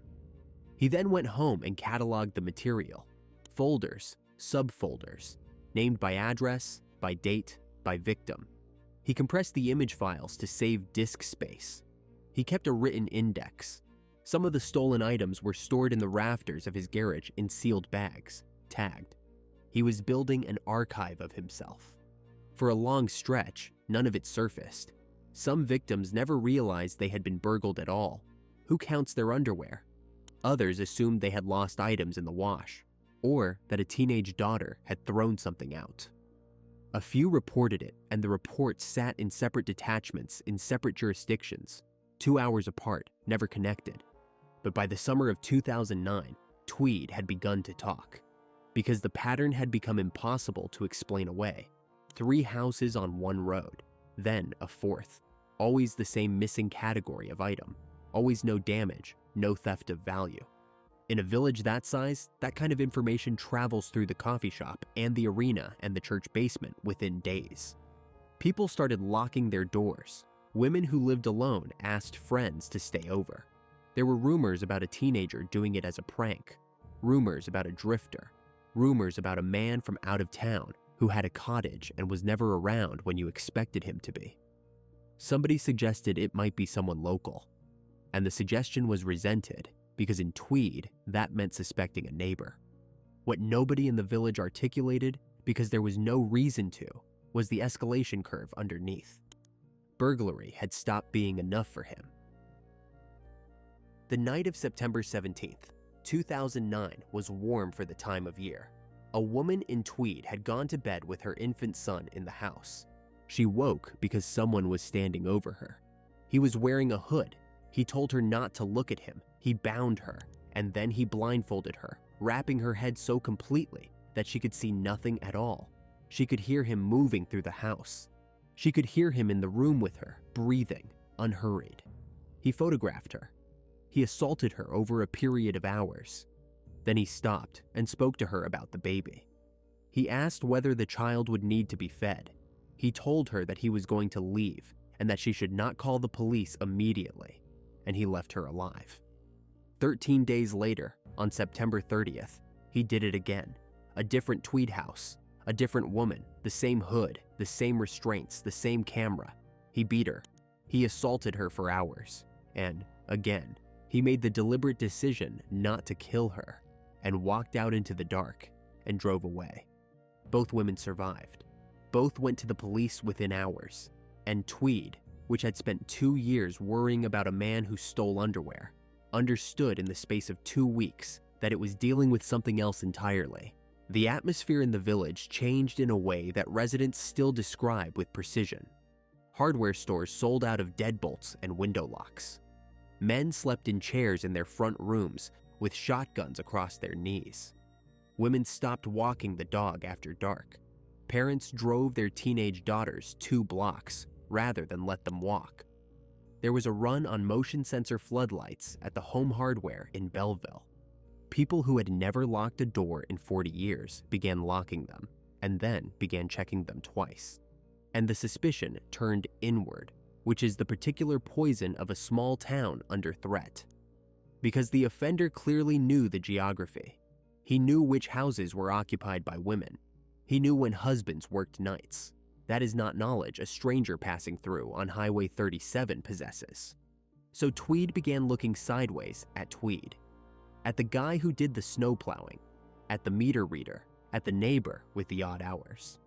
Nobody looked at the Colonel's cottage on Cozy Cove Lane. It sat empty most of the week. He was, after all, in Ottawa, or in Trenton, or in Dubai. The Ontario Provincial Police opened a serious investigation. They had 2 surviving victims, which is normally a substantial advantage. But the advantage evaporated on contact with the facts of these particular attacks. Neither woman had seen his face. The blindfolding had been thorough and deliberate. This was not panic, it was procedure. Descriptions of build and height were approximate and did not match each other closely. He had left no fingerprints. He had worn gloves throughout. He had taken the bindings with him. He had been careful about biological evidence, and what forensic material was recovered produced no hit. Because to get a hit from a DNA database, the offender has to already be in the system. Russell Williams was not in the system. He had never been charged with anything in his life. He had never been arrested, never fingerprinted for cause, never so much as issued a serious traffic ticket. He held a top-secret security clearance that had been renewed repeatedly, involving background checks, financial reviews, and interviews with associates. Every one of those screenings had come back clean because there was nothing in the paper record to find. Investigators built the standard profile, and it pointed them in the standard direction. A local man, probably in his 20s or 30s, likely with a prior record for break-and-enter or sexual offenses, probably unemployed or in casual labor, probably known to police. They pulled the sex offender registry for the region. They canvassed. They interviewed men with priors across Hastings County. They looked hard at anyone with a history of voyeurism. They were describing a person who did not exist. The man they wanted was 46 years old, married, in command of 8,000 personnel, and on the mornings after both attacks, he was at his desk on the base, in uniform, running briefings. Then, 6 weeks after the second Tweed assault, he stopped leaving them alive. Marie-France Comeau was 37 years old, and she had built a life entirely on her own terms. She was francophone, born in Quebec, one of 3 children. She joined the Canadian Forces young and rose through the ranks without fuss. By 2009, she was a corporal with 437 Transport Squadron at CFB Trenton, a military flight attendant, which sounds domestic until you understand what the job actually involves. She flew on the aircraft that carried cabinet ministers and generals. She flew into Kandahar. She had done tours supporting operations in Afghanistan and in the Gulf, working out of Camp Mirage. She had been aboard the aircraft that brought Canadian dead home. She spoke 4 languages. She was known on the squadron as calm, unusually competent, and impossible to fluster. The person you wanted on board when the weather turned or the passenger manifest included someone important and difficult. She had a wide circle of friends. She had a boyfriend, a man named Paul Belanger, who lived in Ottawa. She was, at that point in her life, entirely settled. She had also just been through a serious illness. She had beaten it. That autumn, she was flying again, back on the roster, back in the air. She owned a house in Brighton, Ontario, a small lakeside town about 15 miles west of the Trenton base. It was a modest place, quiet, set back from the road. She lived there alone, and she had flown with Russell Williams, not once, and not by coincidence of a shared base. She had served aboard aircraft he commanded. She was aware of who he was, as every airman on that base was aware of who he was, because in July 2009, he had become the man whose name appeared at the bottom of every order. On November 16th, 2009, she was on days off. He entered the house through the basement. He had surveyed the property beforehand. He had been inside it before, on a break-in weeks earlier, taking photographs, taking underwear, learning the layout. He knew where the stairs were. He knew where the bedroom was. He waited in the basement in the dark for a period of time before going up. What happened over the next several hours was recorded by him on camera and later described in court in detail that does not need repeating here. She fought him. The physical evidence made that unambiguous. She fought him for a long time, and she nearly got free, and she asked him repeatedly not to kill her. He suffocated her. Then he cleaned. He removed items. He took what he had come for and he added it to the archive. Her body was found on November 25th when Paul Bélanger, unable to reach her for days, drove down from Ottawa and let himself into the house. The investigation that followed was competent and, in the end, useless. The Ontario Provincial Police and the Northumberland Detachment treated it as what it appeared to be, a single, catastrophic, isolated homicide. There was no obvious link to Tweed, different jurisdiction, different town, different offense class, and a gap of 6 weeks. Sexual assaults in a rural village and a murder in a lakeside town 25 miles away did not automatically join up in 2009 because they had not yet been joined by anyone with a reason to look. The case was worked through her life. Boyfriend, eliminated. Ex-partners, eliminated. Squadron colleagues, interviewed. Anyone with a grievance, anyone she had disciplined, anyone she had dated. The theory that dominated early was that she had been killed by someone she knew, because there was no forced entry that suggested a stranger and no theft that suggested a burglary. Investigators looked for the personal motive. It was not there. DNA was recovered. It was submitted. It matched nothing because it belonged to a man with no criminal record. Then came the detail that, in hindsight, sits at the exact center of this case. Marie-France Comeau was a serving member of the Canadian Forces, and she had died. That triggers a formal process. Her chain of command was required to write to her family. Her base commander wrote the letter. Russell Williams composed and signed a letter of condolence to her father, a document expressing the sorrow of the squadron, the loss to the Air Force, and his personal regret at the death of an outstanding airwoman. He wrote it 8 days after killing her. Her father kept it. He also attended to the administrative aftermath on the base. Her death was a matter of official business now, and he processed it the way he processed everything, correctly, thoroughly, without a visible tremor. Colleagues who worked beside him through that period noticed nothing at all. 2 months later, at the end of January, he drove out along Highway 37 north of Belleville. Jessica Lloyd was 27 and lived by herself in a small bungalow on Highway 37, a few miles north of Belleville. The house sat alone on the road, set back on a wide lot with open field behind it and a line of trees at the property edge. It was hers. She had bought it and she was proud of it. She had spent the previous year fixing it up piece by piece, painting rooms, planning a garden for the spring. She worked for a school bus company in Belleville, in the office. She was well liked there in the plain, uncomplicated way that people are well liked when they show up on time and cover other people's shifts. She had a large group of friends. She had a brother, Andy, who lived nearby. She had a mother, Roxanne, who was undergoing treatment for cancer and who Jessica saw constantly. She was the daughter who drove to appointments, who checked in, who called every day without being asked. She was, by the description of everyone who knew her, uncomplicated and warm and funny. She had no enemies. She had no dangerous ex-partner. She had no debts, no dispute, no secret. She was a young woman who worked, went to the gym, spent time with her family, and was rebuilding a small house on a country road. On the evening of Wednesday, January 27th, she had been out with a friend. She got home late. She spoke to her mother on the phone. She sent her last text message shortly after 10. Williams had been watching the house. He had driven past it. He had come out on foot across the field behind the property, in snow, in the dark, and he had stood outside her window and observed her through the glass while she used her exercise equipment. He returned later that night. He broke in through a window. He attacked her in her own home.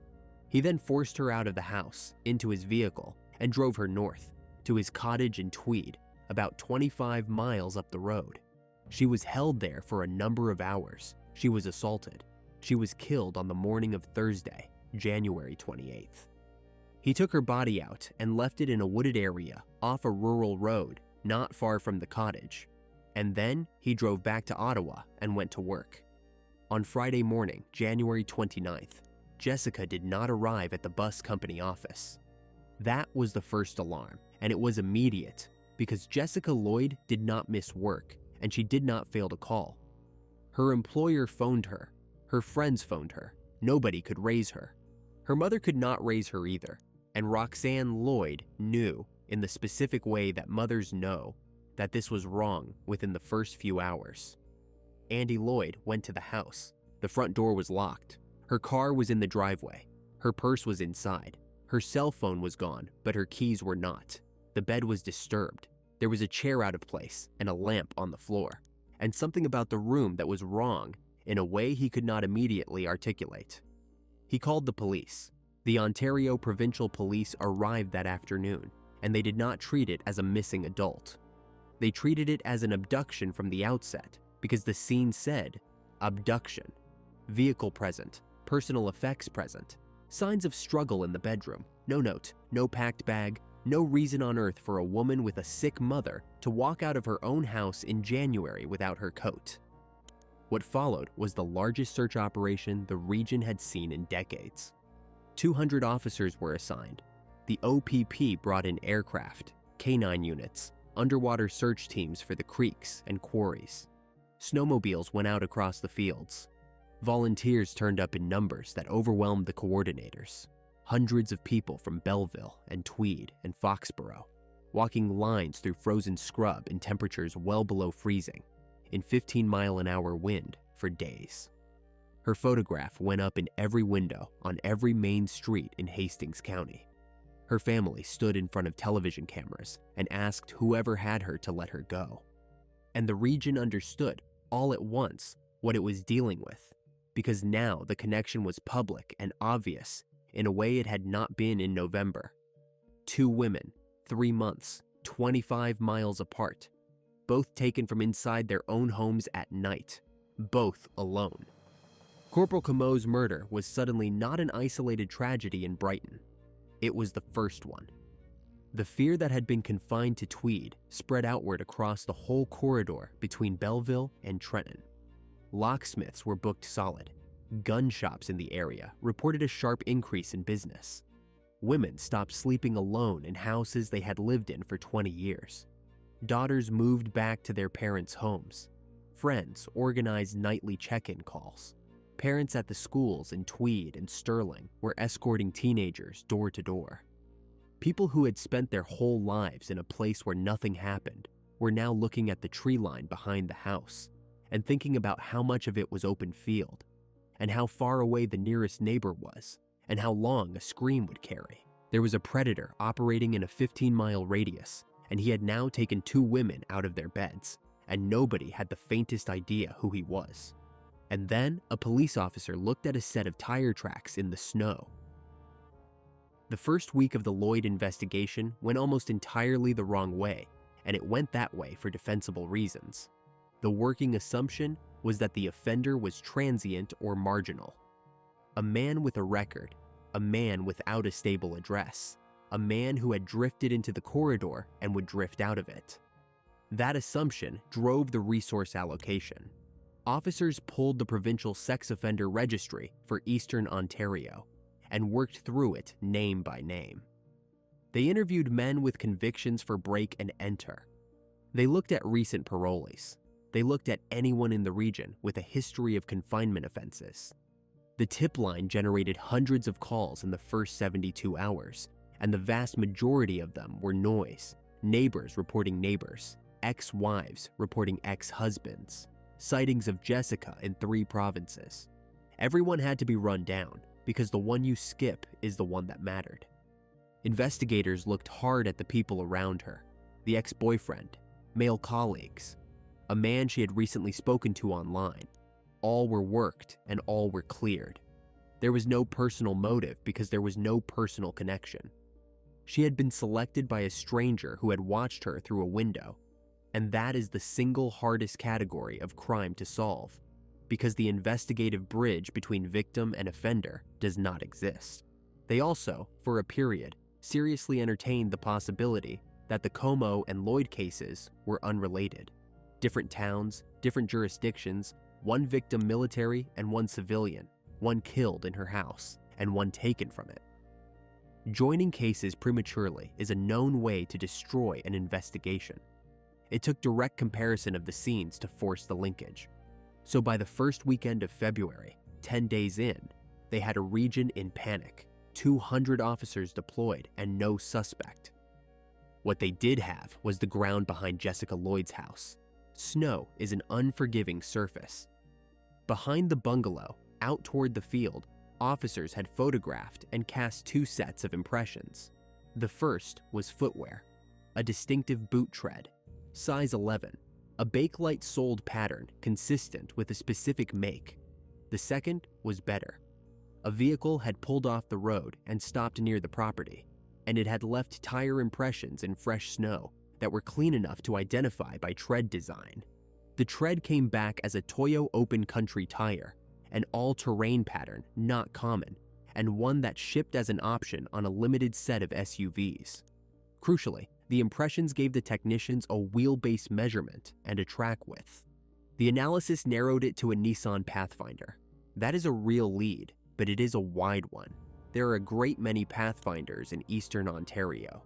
So the OPP did the unglamorous thing, and it is the thing that broke the case.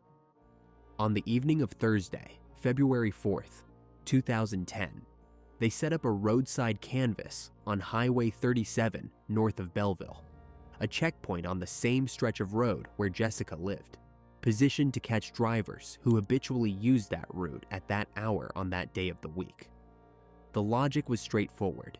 A man who was watching that house had driven that road, probably more than once, probably at the same time of day. Officers stopped every vehicle.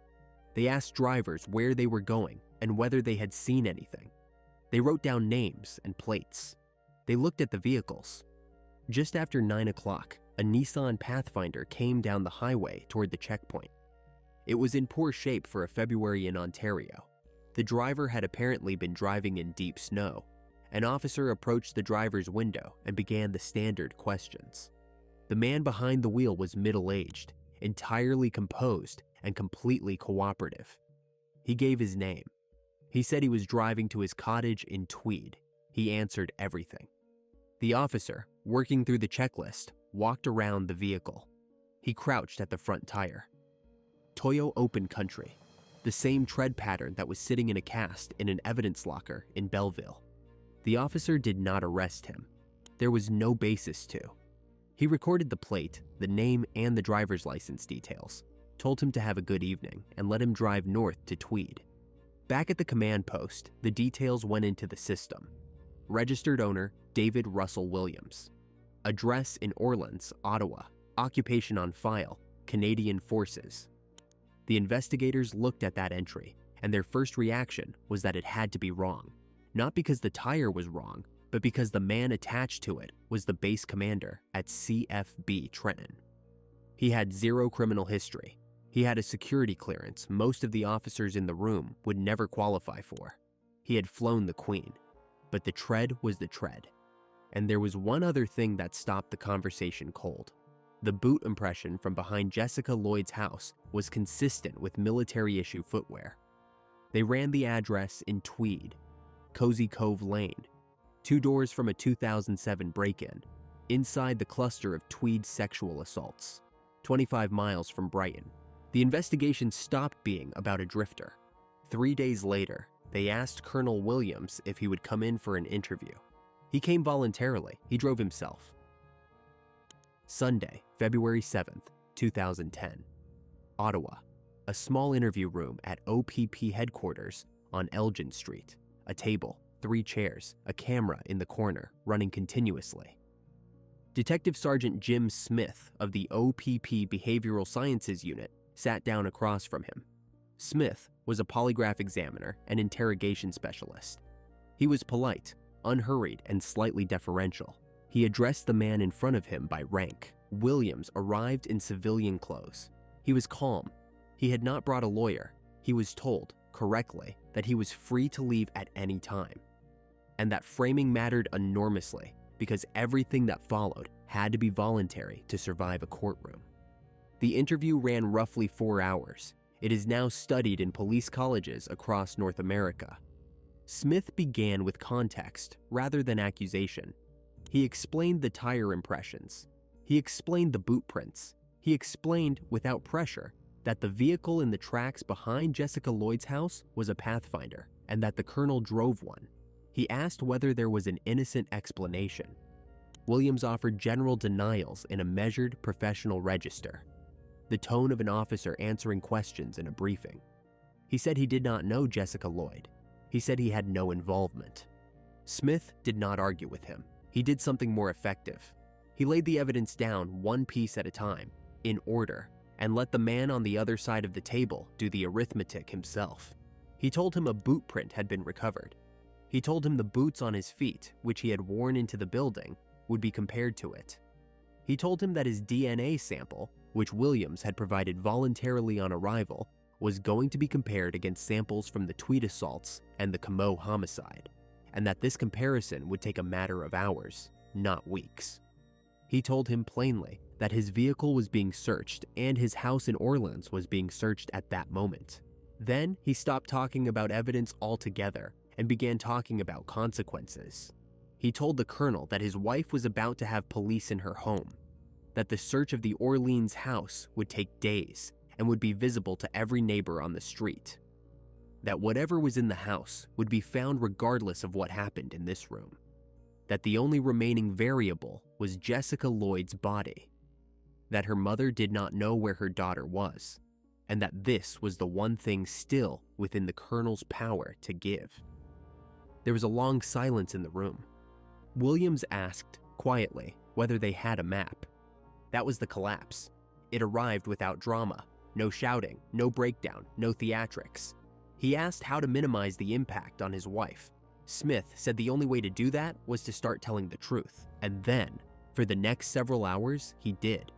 He confessed to the murder of Jessica Lloyd. He confessed to the murder of Marie-France Comeau.